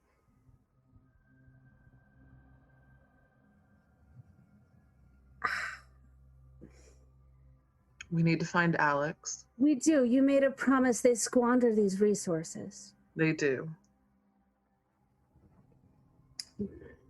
I am deeply frustrated that the amount of effort and time that these people are putting into beating themselves against the walls of a cage and thinking that that makes them intelligent. Matthew, Yes. have you realized yet that if your sisters weren't there when you got hurt and taken here, that you would be here? Oh, yeah. No, he's realized that. There's a reason he's upset. Yeah. This is where they would have you. Yeah. This is not a place that is going to exist for much longer after we are done with it. First, we are going to deal with Mr. Hawthorne. Yes. After that, Then perhaps we can deal see with the amount of this. mismanagement. We have resources that we can use to take over this place. Or to destroy Or it. destroy it. This place has a really nasty vibe, and you're not entirely certain that you would like what you would end up as should you align yourself enough adequately to bring this place into compliance. I wouldn't want to use it for that. If I was going to try to take over this place so that I could make it into a fucking parking lot. Oh, This yeah. place should not exist. Yeah, Pave Paradise, put up a parking lot. Perfect. Like, But this Yeah. this is not a thing where I want to take over this place to run it. No. I want to take over this place because they have failed at their endeavor and do not deserve to continue it. But that is something that is a longer job than what we are doing right now. Yep. But that is good to know. I know that I mentioned wanting to use it before, but I don't think that I actually did. He actually does at this point, because of what he's heard from Bethany. Where is the illusion thinnest here? Here it is absolutely over that way, down the hall, around the corner. It's you can absolutely identify kind of the cosmic gravity of this place. It has gotten thinner as you travel. It almost starts to seem like the hospital is the interface for the illusion. It is the pitcher of the pitcher plant. It is the thing that draws in the prey and makes it difficult for them to escape. A normal person who didn't understand someone who hurt themselves and ended up on an ambulance coming here, say they broke their leg or something like that, they would have never left. They absolutely would have never left. And maybe even if you couldn't have called Dr. Nolte and gotten him on an overnight flight from Pittsburgh, you might have never left. This place is dangerous. This is a bad place. Mm-hmm. Yeah. Yeah. Yeah. Yeah. This is horrible. We need to free your friend, whether it is to kill him quickly or get him out. If we can burn down the place on the way out at this point, I wouldn't say no. But first, goals. Yes. At the point of like, he kind of pauses and he's going to look behind a curtain. Okay. It is what one might call a shit show. Inside this little kind of double wide coffin sized space is a person, and this person has been shackled to a bed. While the bed has the kind of the bent and welded tube that is like a cheap hospital bed of this era, the mattress on it is clearly a piece of extremely rough spun cloth that has been stuffed full of hay or feathers or something far more of a different age. The person is passed out, asleep, maybe dead, but the thing is that they have been opened from their pelvis all the way to their xiphoid process. So someone has taken a knife, gone directly under the ribs, and then gone all the way down until they dinked off the center line of the pubic bone. And their guts have been pulled out. But here's the fucked up part. Everything else has been normal. Here's where shit gets weird. These entrails are floating in the air like a lava lamp. They're all still attached, but they are floating in the air. But what's terrible is that you can almost see hands. You can see the place where hand-shaped energies are being applied, as if something is running their hands through these feet and feet of intestines and gently caressing the liver and feeling the gallbladder. And you can almost see something interacting with it. Is the person is still alive? Yes. Okay. It seems like they've run out of blood, or they've stopped evacuating their blood, because all of the organs still maintain that fresh, shiny, pinkish red of healthy human organs, unlike the weird green, blue, electric neon colors that were the guts of the orderly as David tore him apart. These are normal people colors. Yay. And they are alive, but it is clear they are gone. Yeah. They are mentally, they're empty of thought. They simply exist in a permanent state of transcendent pain. So he basically kind of looks up, like opens a curtain to look up behind it, closes the curtain. And it seems like he makes a decision.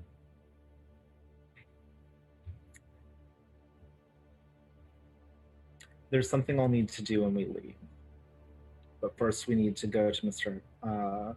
Hawthorne? Hawthorne.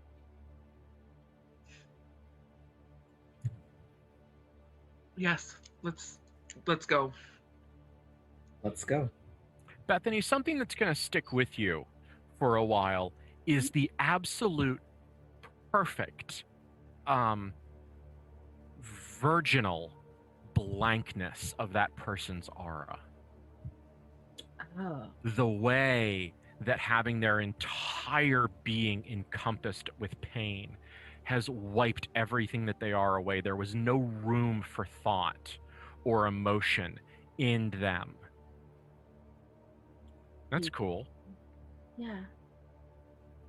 Just much better than the original thought, which our intestines are a mess. They're never going to put them back properly. There's that part too.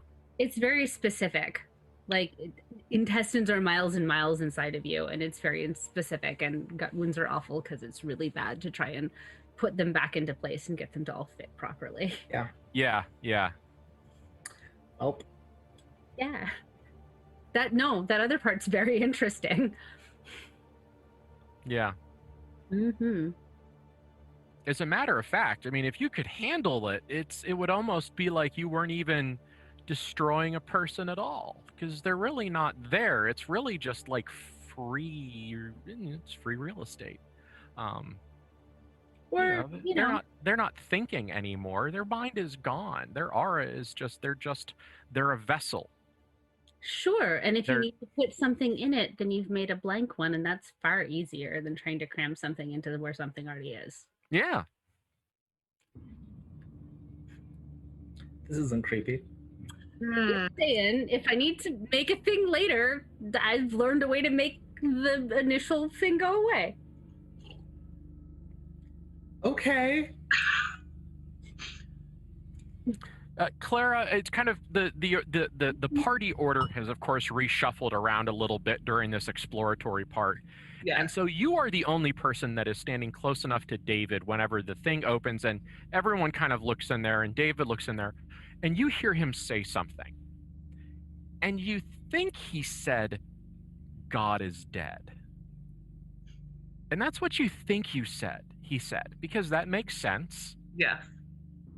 But you realize that you misheard a sound. That he didn't say God is dead. He said Hod is dead.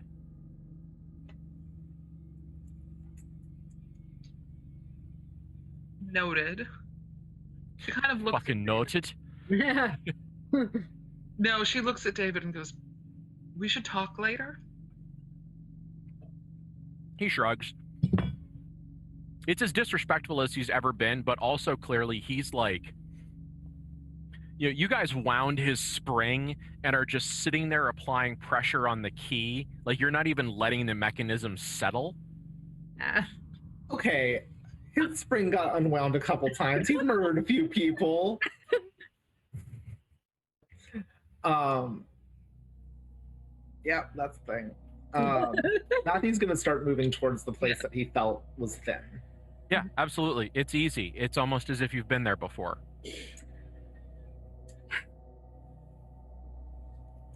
All right. So you get to a door, and this door is not like any of the other doors. This actually puts you, is just, it was on your mind a little bit ago. Weird how this happens. These doors put you in mind of the abandoned city, the city on 7,000 hills. It has the same sheen to the metal as the worms you've puked up. Interesting. It has that brassy, silvery iridescence.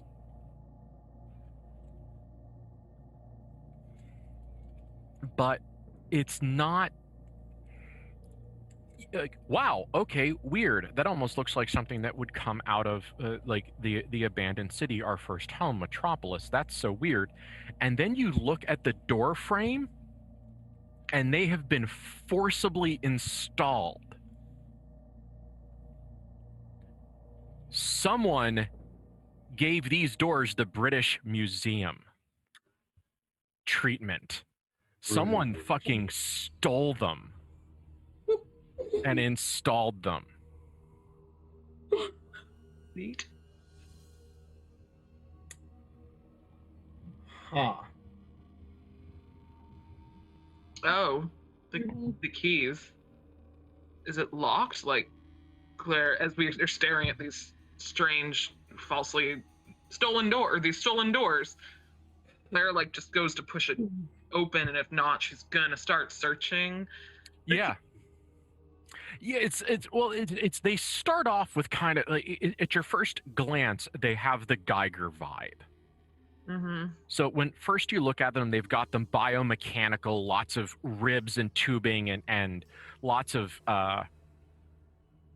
phallic and vaginal shapes to them, and it's all just a little bit and then it's kind of, have you seen those metal pieces of art that you look at them this way and it's a guy riding a bull, and then you walk around him 90 degrees and it's something completely different? It's one of those. It's like when you start looking at it, you see all of those weird faux organic shapes, and then kind of as you squint one eye and you stick out your tongue the right way and you look at it just with a different kind of like, with a different mindset, it then changes, and now all of a sudden what you're seeing before you are these two very heavy, old school, dark ages Europe, wrought iron, hand forged doors with the big thick chunks of wood. I mean, we're talking like the fucking castle doors. So they've got the beautiful metal work that has the tripart spray, and you see the big handmade rivets and nails on it, and they're absolutely masterpieces. But the doors are burnt, like the wood has that flash fire look, and the metal is a little bit sooty, as if they were recovered from a destroyed building and not cleaned.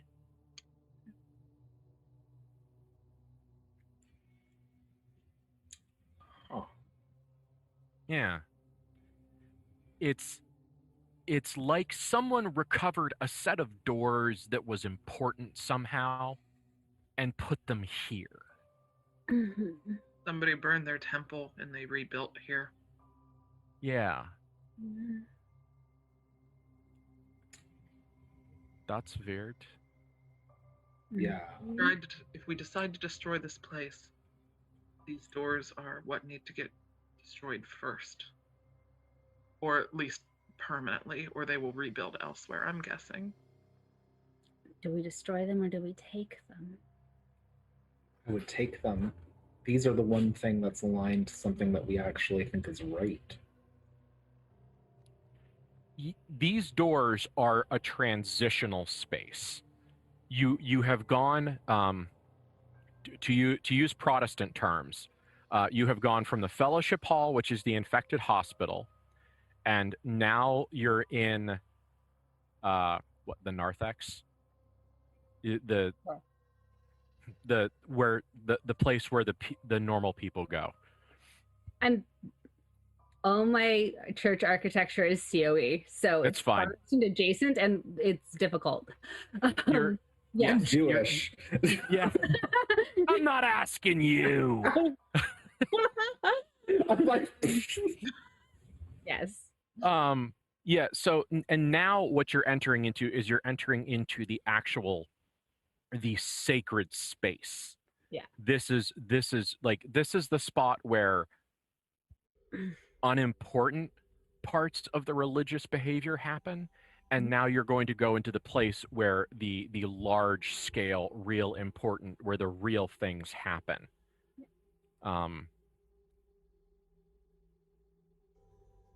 Yeah. Mhm. So enhanced awareness, good sense of what of space. These doors, to be on the other side of these doors is to be in a particular temple. And it is the mindset. It is like, it doesn't even matter where the doors are. It is the matter that you must be on the inside of these fucking doors for the thing to work.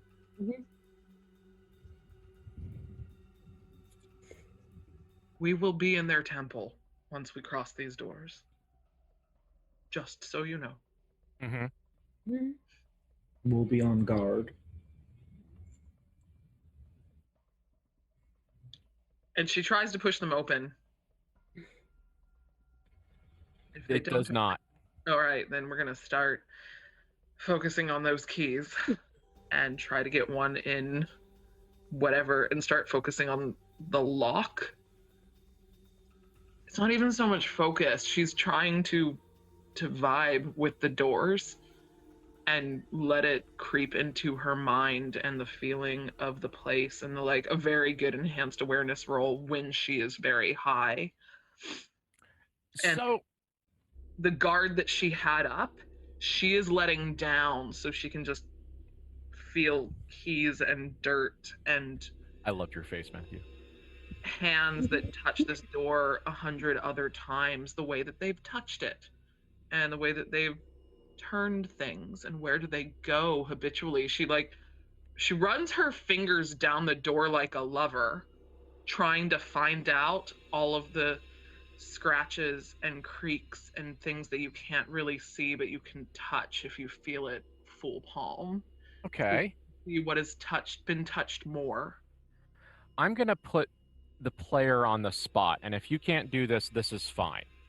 Yeah. Can you tell me, because method acting is such a large portion of how Clara interfaces with the truth, and so can you tell me if there is a particular piece of media that Clara would invoke essentially from her own sacred texts of her profession that you would reference in this moment?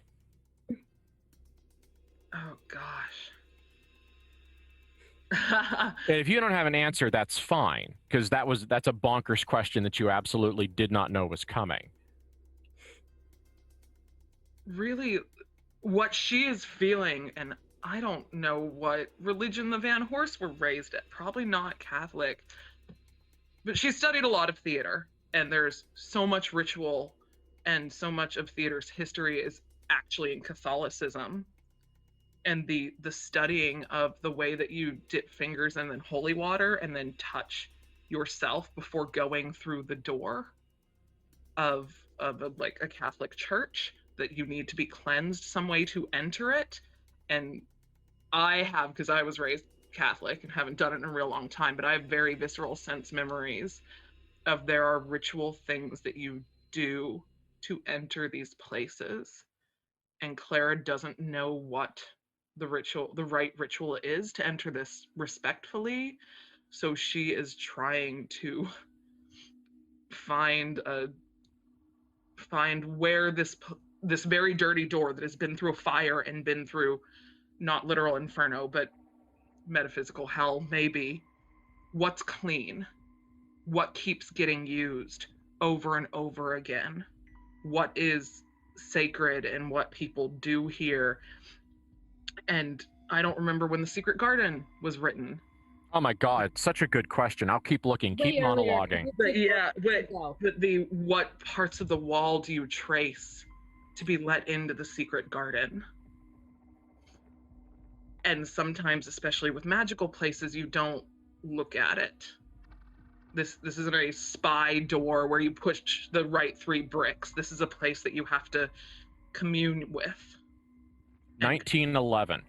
Okay, so that's a piece of media she would go back to. Secret Garden vibes of how do you get past that wall, and how do you feel it, and how do you believe enough in it to get in? Awesome. So, actually awesome, not sarcastically awesome. So, Malus von Horst was not a man of God. Well, not that God. He was a man of some God. And so your experiences with church going were all theater. This it was to him, and the way he described it, going to church, was as necessary as donating to the police, as necessary as supporting the arts, as buying a wing of a hospital, as filling it was just one of the things that the Van Horsts do, or at least are expected to, because it is part of the rituals of authority. Now, did he force anyone to go? No. Did he expect it? Yes. You can decide if your sibling went along with this or not. But those of you that did go, you were taught the pageantry. And so the idea of replicating that pageantry to enter a sacred space that you're not actually committed to is about fucking spot on. and so, you know, yes, you do. And there is when you touch a piece of the door, and when you touch it, you see the Metropolis metal shine again underneath some of this char. And when you there's ashes on your forehead, and the key clicks in, and when the key clicks in, it doesn't go in, it kind of goes in but also sideways at the same time, and there's a rotation. It's like you're interfacing with multiple things at once. If you've ever seen one of those toys where you like push the button and 16 different kinds of gears start spinning on the outside, it's very much that. It's very La Marchand box. You put the key in, and the key turns, and the doors open outward. And so, Clara, do you pull these doors open? Are you the one that opens these doors? Yes, I think, depending on how. Well, unless another player says that they don't let you, Yeah. I feel. Yeah, she does. I was briefly looking at Forbidden Inspiration, because this has been one of those times where Claire's just gone very, very deep into her art. She is right now a devotee to this place in her head. But I don't think it's applicable. So she does open the door if it feels like she's supposed to. She's not going to force it. Like, if you have to believe enough for it to open for you right now, she's not going to like violate the space, because she's way too method. But if it feels like it will give to her because she's done the right things, then she's very eager to experience this temple as a follower, a worshiper should, and learn new things. Okay. So, Clara, in this mindset, when you throw, and also, so just imagine Clara's kind of got this really great dress that has a lot of shoulders and neck showing. So when in the camera shot, imagine all the beautiful mechanism of Clara's body coming into motion as she pulls the door open. So you see the shoulders and the shoulder blades and the tops of the arms and the neck, and you see all of that work, and she pulls the door open, and now standing only a foot or two away is Dr. Salazari.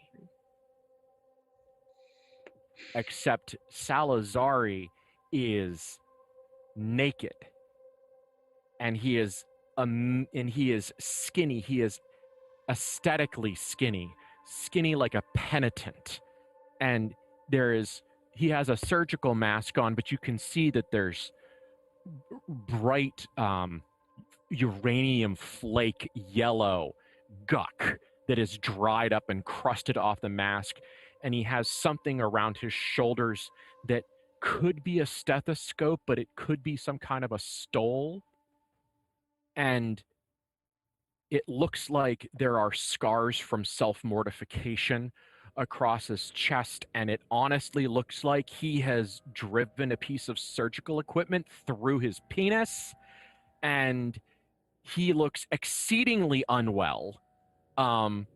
And Clara, you have placed yourself into a narrative Mm-hmm. This narrative includes this disgusting mad figure who's now something like 7.5 feet tall in this truthful place. But here's the problem. Clara, the narrative that you're currently writing includes this man, this thing, as an authority figure. Yeah. But if you let that sink in, if you let that piece of this paradigm ride you, he is probably going to hurt you.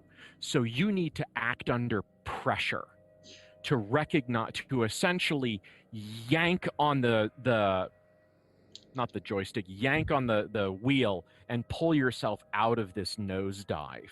Yeah, there's a thing that she wants to do, depending on how this roll goes. Either There's go a thing that I want to do depending on how this roll goes. Well, it's a 4 plus an 8, so 12. Okay. Yeah, okay.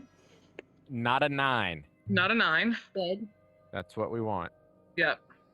You do it, but hesitate or delayed or must deal with a complication. Okay.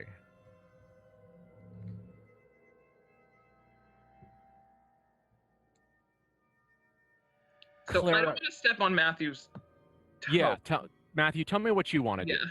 I mean, if it looks like she's about to like basically put herself into a situation in which this person is going to hurt her, Matthew is going to yank that out of the nosedive, like physically, because he's been the entire time trying to basically like be the person who's basically helping ground her. Yes.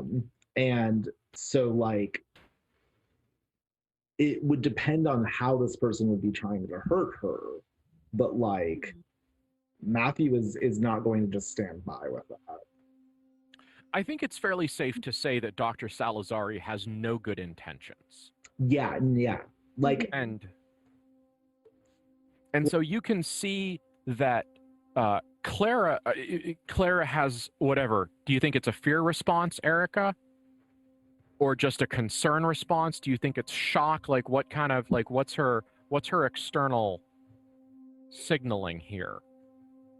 I think what I feel like would be interesting is she does start to nosedive. Like she basically starts leaning forward and kind of hitting her knees with her hands open like a supplicant to him. And Matthew grabs her, and that is what drags her back to reality. There could be other consequences to the fact that she dove for like a few seconds.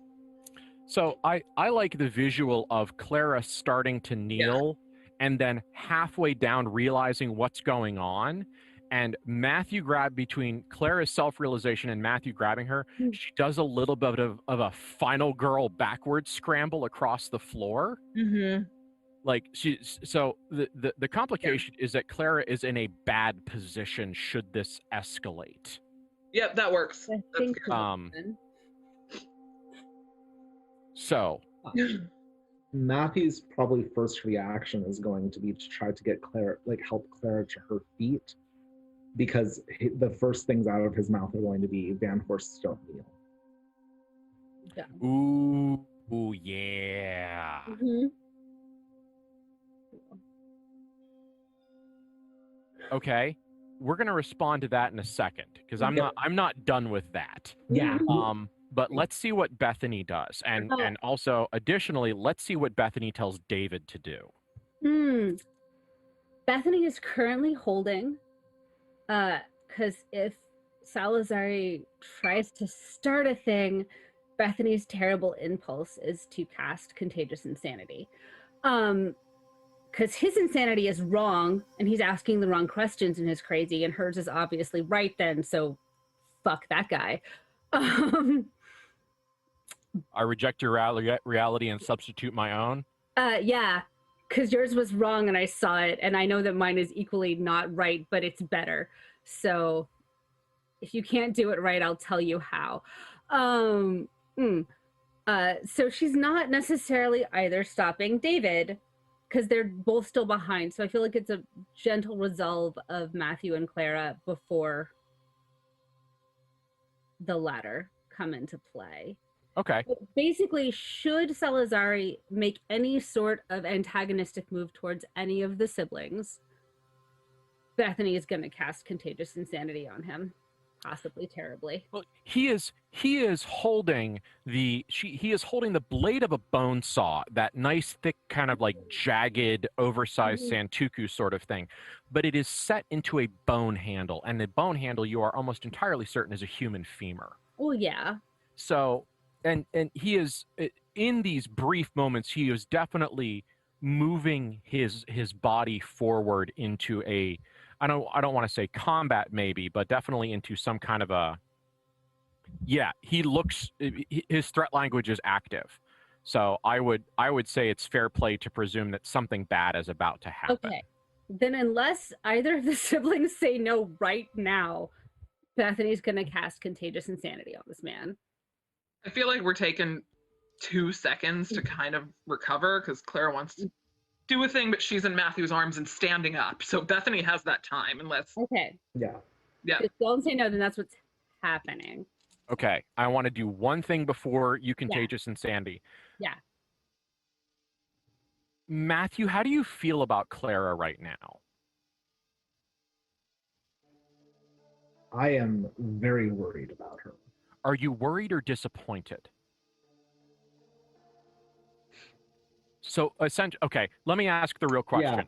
Yeah, Are you when you say Van Horsts don't kneel, are you I'm reminding. you are reinforcing? Yeah. Okay, as opposed to condoning, as opposed to I'm not criticizing. I'm not condemning. I'm reminding, because the thing is that he knows that the person who was kneeling wasn't Clara. Because when she loses herself in her roles, she is not herself, which is why he's been kind of guiding her through. What he was doing was trying to snap her back to Clara. Roll 2 dice and add to those dice your relationship. Okay. Oh, yeah. With I think Clara. ours is a +2. 2? Yep. That is goodness. Okay. That was a 9 and a 7. Okay. So 16 + 2 = 18. Yeah. All right.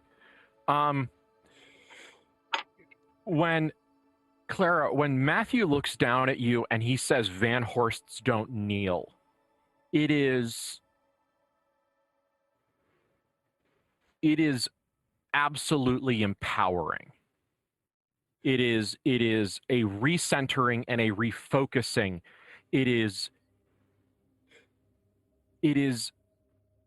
the most powerful. It is like you have finished a performance and you have been someone else for a period of time and you have had the catharsis of that experience, and now you are yourself again and you are empowered by the catharsis of your acting, by the moment. And so when he says that to you, you are refreshed.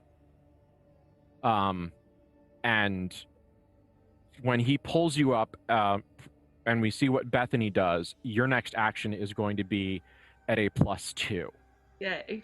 Because essentially he bolstered you. Mm-hmm. And he did it in such a way that was so fundamental to your relationship and your existences that it was perfect. Yay. Find out what Bethany does to this man. Yes. Or Bethany melts all all of our brains. I mean, there's also one of the two. Or herself. Bethany can possibly melt herself on this, guys. It's not great.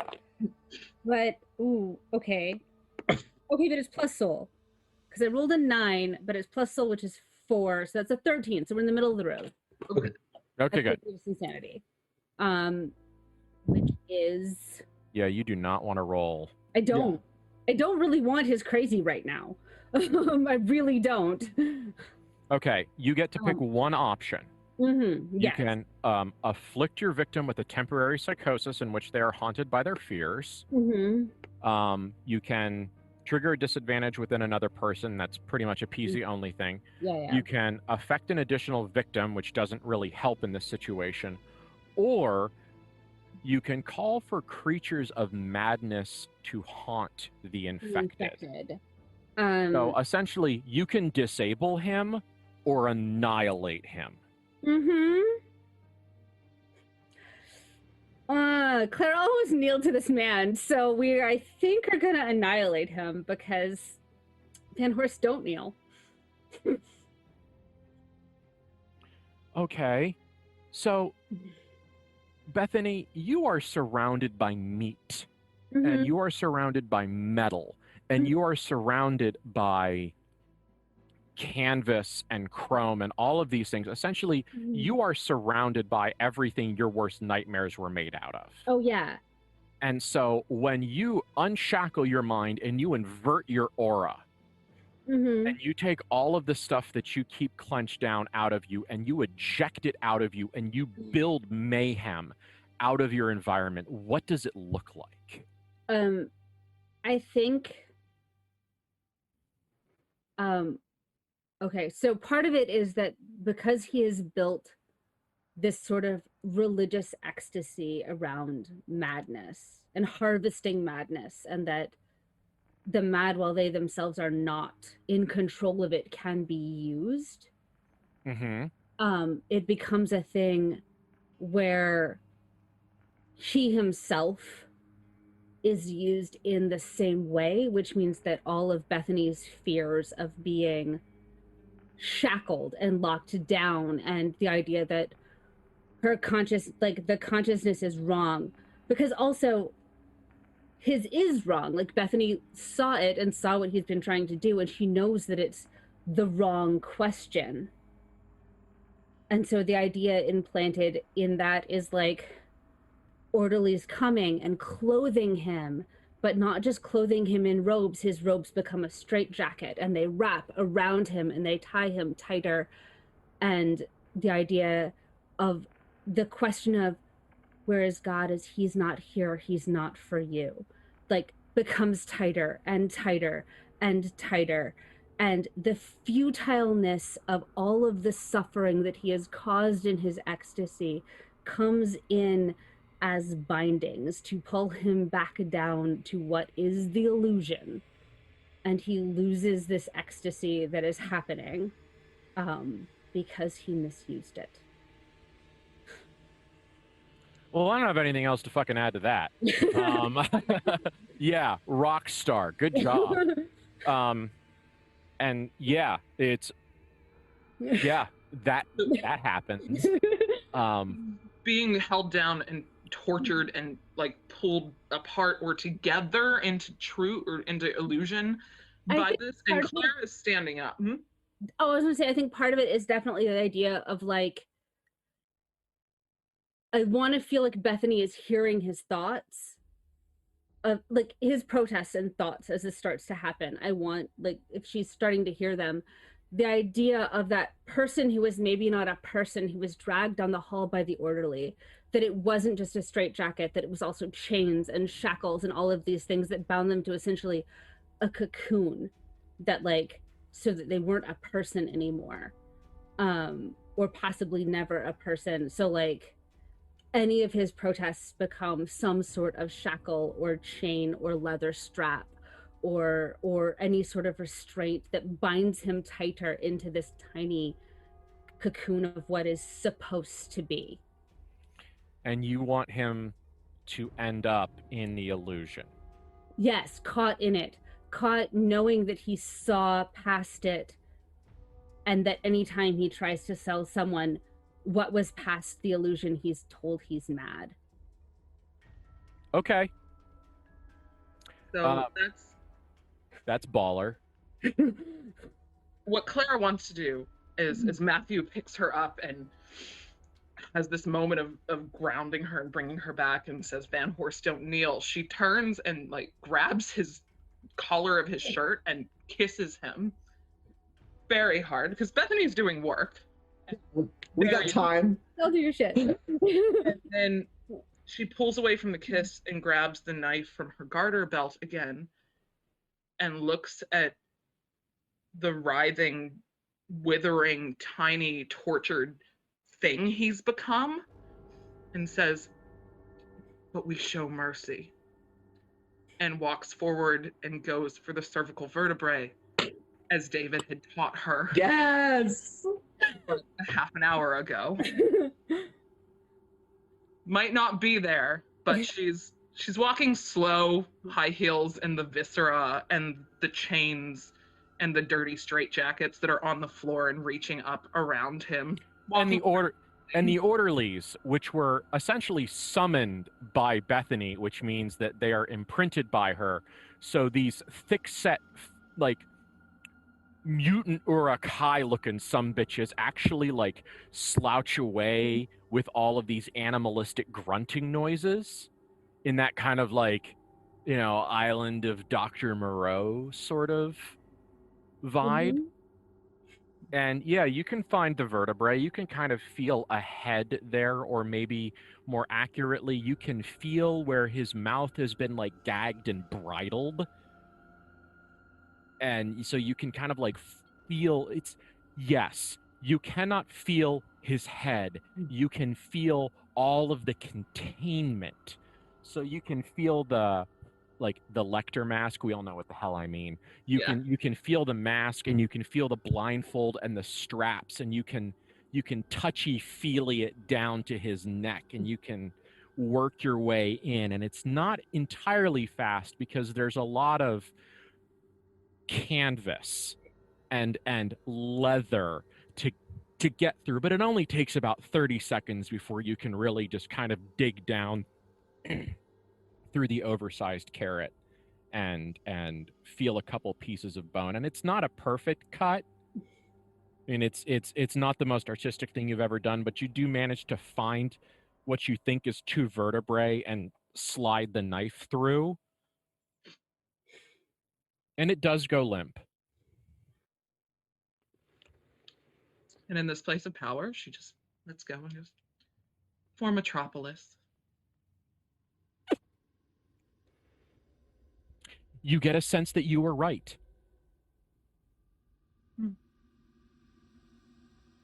We should find Alex. Yes. Yes. Yeah, sure, yeah. Some Burger King, maybe. Is he She in this pauses area? and looks back at Bethany and is just feeling very empowered by Matthew and murder right now. And just looks at Bethany and goes, I'm so proud of you. You're brilliant. You know? Oh. I was gonna hug her. Yeah. Like, yep. Matthew's just like looking at his sisters like, oh, I'm so glad we're a family. We should do that to anybody else who believes and tries to stop us while we're freeing Alex. But good job. Okay. Okay. So we've okay. Show Yeah. mercy. No mercy. Sure. I'm so proud of all of you. Oh, thank you. So, okay. Okay. Ooh. Ah. So you go in. And this is so the thing to understand also is that this is not a ritual space. This is not a single place where everything happens. This is the word grotto comes to mind. Matthew, you recognize this room. Mm-hmm. This in here is one of the surgery rooms where the weird, creepy, emaciated lady crawled up at you and told you about baking bread. It was all just generally terrible. It was pretty gross. It was pretty gross. But also, thankfully, what you find is you do find Alex, and Alex is in, Mr. Hawthorne is in what looks like a ritual room. As a matter of fact, it looks like it's a clone of the one you were in. It's slightly different. And you can almost, no, wait. No, okay, this was a circle, this did that went that way. Yes. What you are seeing is that it is this almost these divination suites these surgical divination suites are kind of in a circle, and the cave is in the middle. Mm. That little filthy hole where that oracle crawled out of seems to be in the middle. So this is the place where things can happen. And Mr. Hawthorne is here, and he is intact. He has clearly been gassed with whatever illusion-rending fungal concoction they dosed you with, because you can see kind of the crust around his mouth that is becoming unpleasantly familiar. And he is on a bed, and he is shackled down, and he is not just shackled at wrists and ankles. He is shackled at wrists, at mid-arm, at elbow, and then he is shackled at ankles and calves and knees.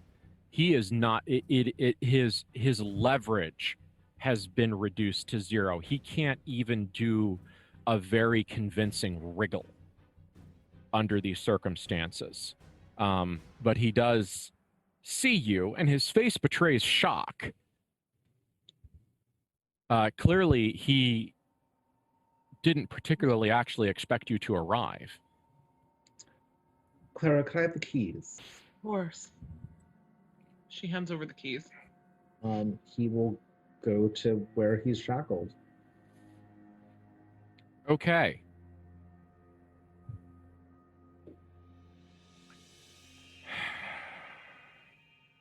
He is very. Do you guys much on want me to make alert. this a little bit worse, or do you want to be done? It is 10:51, so it's up to you. I would not mind either. You want me to make it worse? Yeah. I'm just saying that, like, I was about to be saying, like, that he's on high alert. Yeah, but you're not on high alert for Bethany. That's valid. Yeah. So, Bethany, Yeah. this guy, Mr. Hawthorne, he will be a very handsome older black man. Mm-hmm. You can see from the way he holds his head, the natural presence that he has, that this is a man who, if freed, would walk tall once his body recovered. Yeah. And that if age has stooped his shoulders, Mm-hmm. it will not stoop the shoulders of his spirit. Yeah. This is a man who has been unbroken by this experience. Now, it is 1957. Mm-hmm. This guy is probably in his 50s or 60s. Mm-hmm. So you can imagine what the life of a man of color would have been, having been born around the turn of the century Mm-hmm. and lived through the last several decades. Yeah. This is not the first terrible thing he has witnessed or experienced, but this is probably pretty close to the fucking top. Mm-hmm. And so here's the problem. He is brimming over. He is a chalice full to the top, held in place only by the psychic equivalent of surface tension. This man has been primed to be a focus of oracular ability. Mm-hmm. This man has been prepared many, many times, and he has endured things, and he has. If you are willing to do it, if you think you could live with yourself, you could split this man open and learn things and eat his soul. Mm.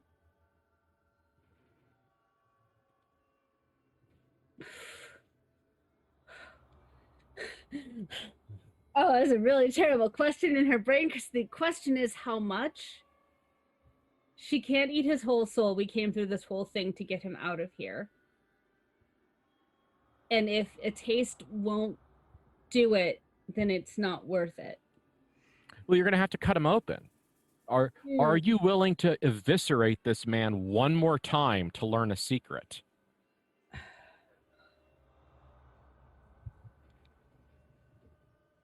Not without the permission of her siblings. That's it.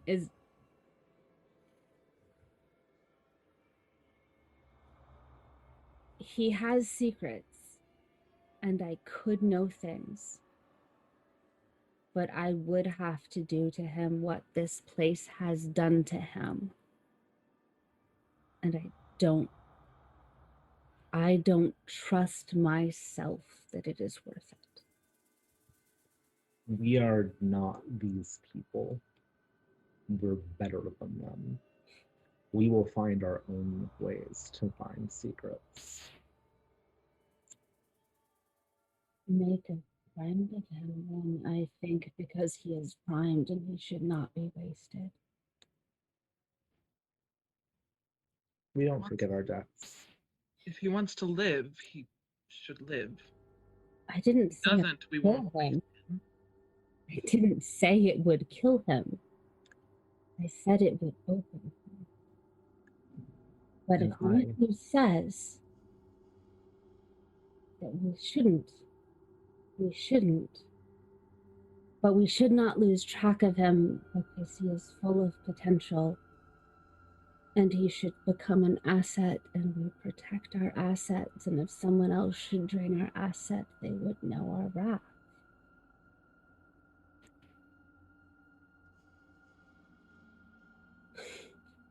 I agree. We will protect him. Now or not.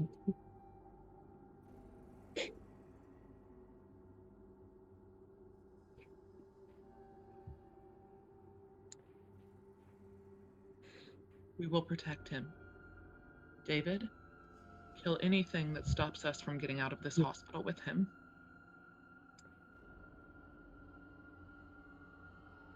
And Matthew will start Okay. unlocking him. Okay. You are going to have to physically assist him out, but it also seems like that with the death of Salazari and kind of the momentary but critical usurpation of the state of this place, there's probably not a lot of threats. Nice. There are several ways to secure a place. One of them is to make it difficult to find. Another one is to make it difficult to navigate. And another way is to make it deadly. And clearly they have picked difficult to find and difficult to understand and not invested as much in lethality. Speaking of lethality. Yes. When Dr. Salazari died, on the way out, like, the question that Matthew's going to check is, did all the people whose organs were kind of floating, did they die or did they? Nope. So Matthew is going to basically, he will assist Mr. Hawthorne, but he's not like especially strong. So like probably David is actually the better person to be assisting him. And we'll actually ask Dave if David like can assist with that. Yeah. David's fucking terrifying, I'm sure, to this poor man, but like he is also definitely the person who is best physically able to help him. And as we like he kind of pauses for a second while we are back in the main room, and he will just say, I need to check. And he will look behind one of the curtains again. This time he's not just gonna open it because he doesn't want Mr. Hawthorne to have to deal with that. But he will check, and kind of like there's this sort of like moment of like, yep. And he quietly closes the curtain. And I need to make a roll. Okay. What you go roll? Inner power. Oh. Okay.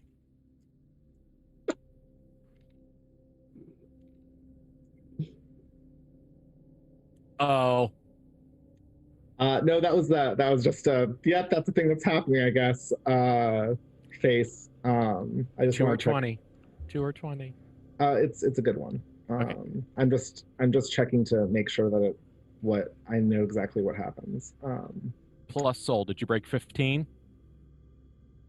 I think yes. Yeah, because I got a 13 and then my souls too. So Okay. I got 15. Then you do 2 harm to all of your opponents in the vicinity, or in this case, everyone you want to. So basically, Matthew kind of, and there's definitely that sort of like sense of like it could have been me, which is one of the reasons he is doing this. And he will look at Clara and he will say, "We give mercy." And then he will straight up just murder everyone in the room except for the people who are like our little group. Yeah. I don't like his inner power basically is just I always like I remember the first time that he used it was basically this sort of thing of like a radiating out from him. Yeah, sort kind of a thing. shredding. Yeah.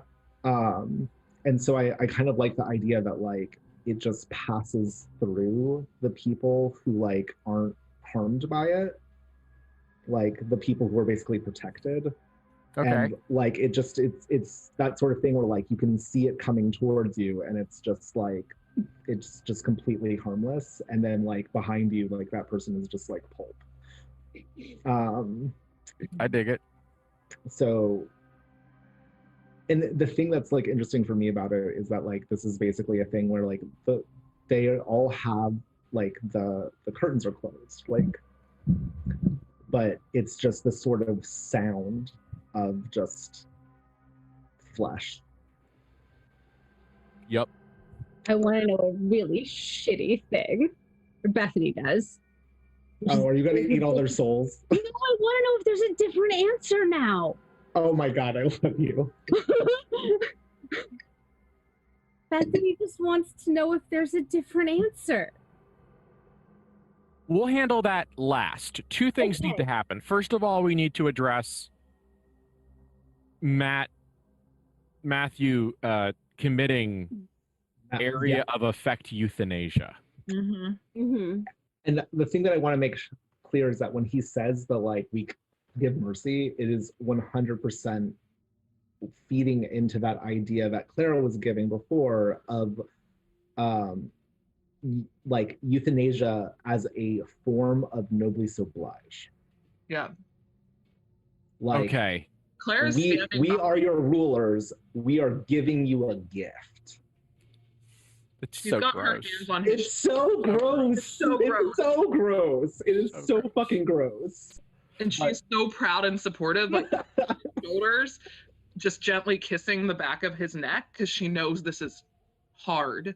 Yeah. Awful, and he shouldn't have to, but he is doing the right thing as a proper ruler who is giving all of these people mercy and freedom. She's so proud of him. Okay. So this shredding annihilating force that almost, if you could imagine a if I may, a flock of feral angels pouring out of Matthew invisibly, and all you just see is the annihilation of their passage.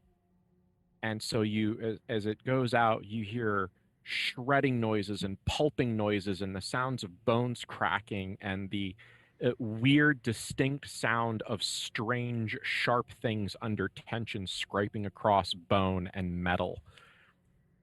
And the mostly off-white curtains that are dirty, but generally they're like in aggregate they're white. Like if you did like the color panel of every scene thing, there's a lot of linen color, and now it starts to wash with red as these bodies annihilate. Generally, it's painless. First of all, They're just meat at this point.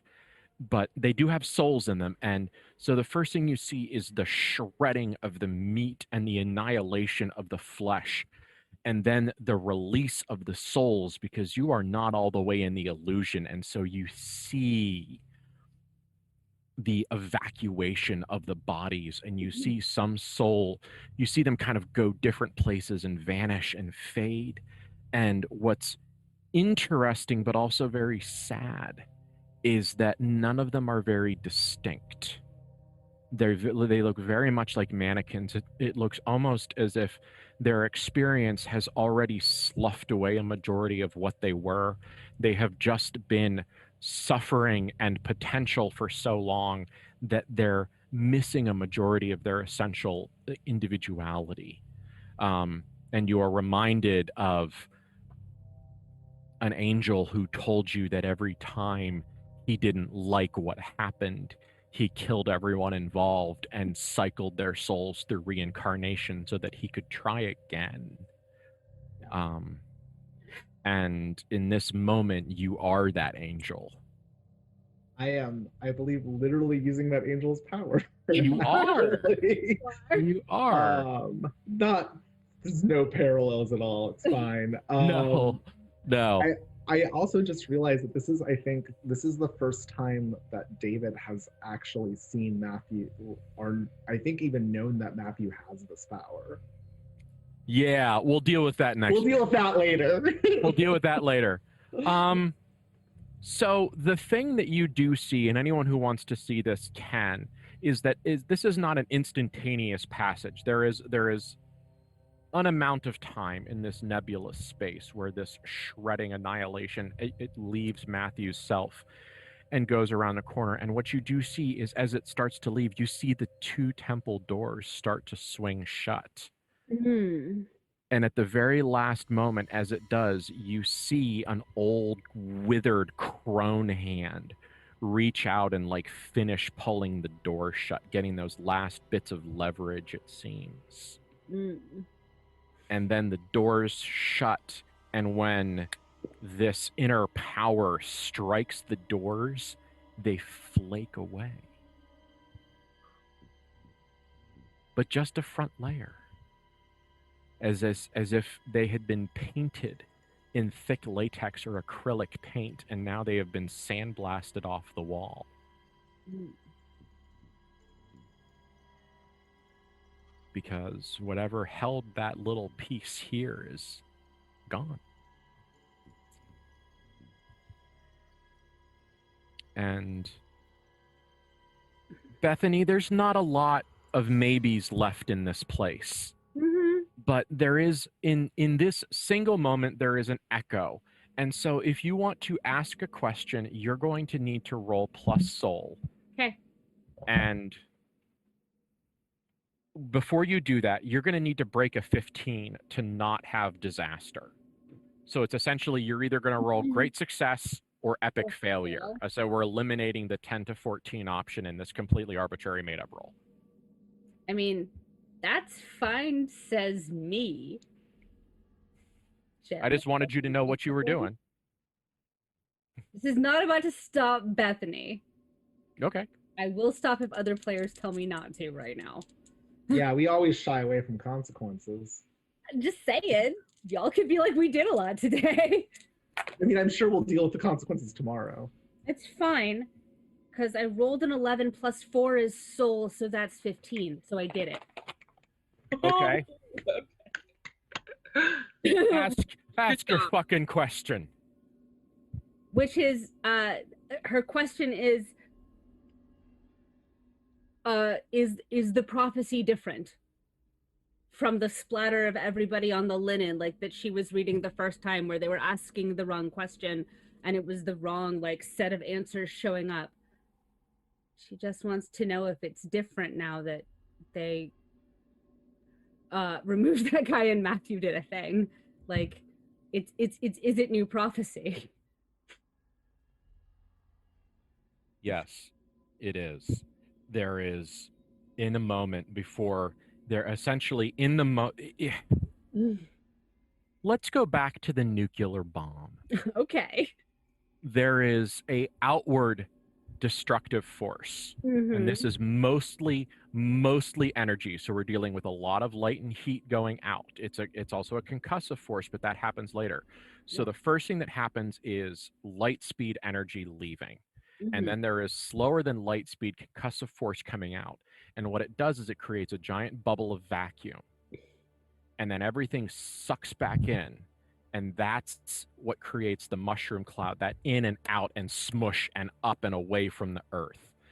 And essentially, where you are at in this moment of catharsis, now in this moment of vision, you are in the split second when the nuclear radiance has passed through.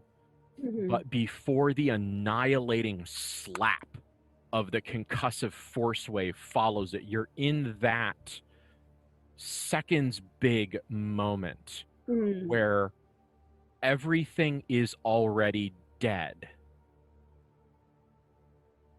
but it has not been annihilated yet. Everything here is still standing. Everything here is still technically alive, but they have already begun the process of death. Nothing around you is going to live past this moment. And in that moment, in that split second, you see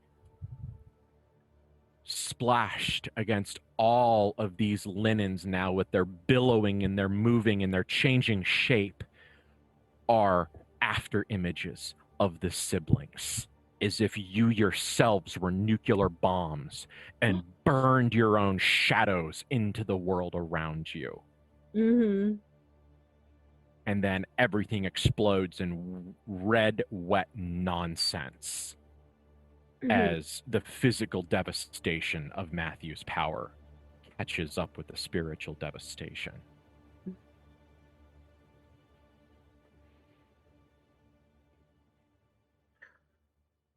And what is a free human?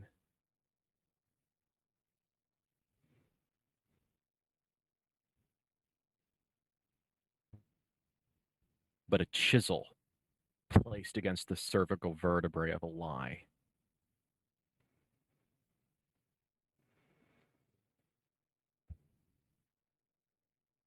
You make your way out and go back to the Tropicana. The rest of this experience is uneventful.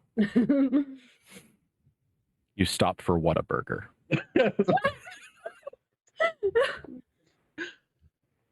Ooh, Yeah.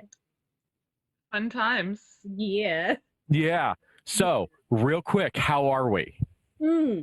Probably tired because it's 11:15. Yeah. So a comment that I made earlier today was we have finally played enough to start to have reapable growth on what we have sown, and I feel like we have reaped a lot tonight. That was that was really good. Yeah.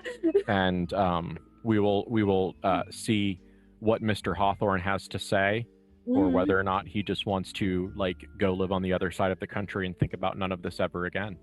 Yeah.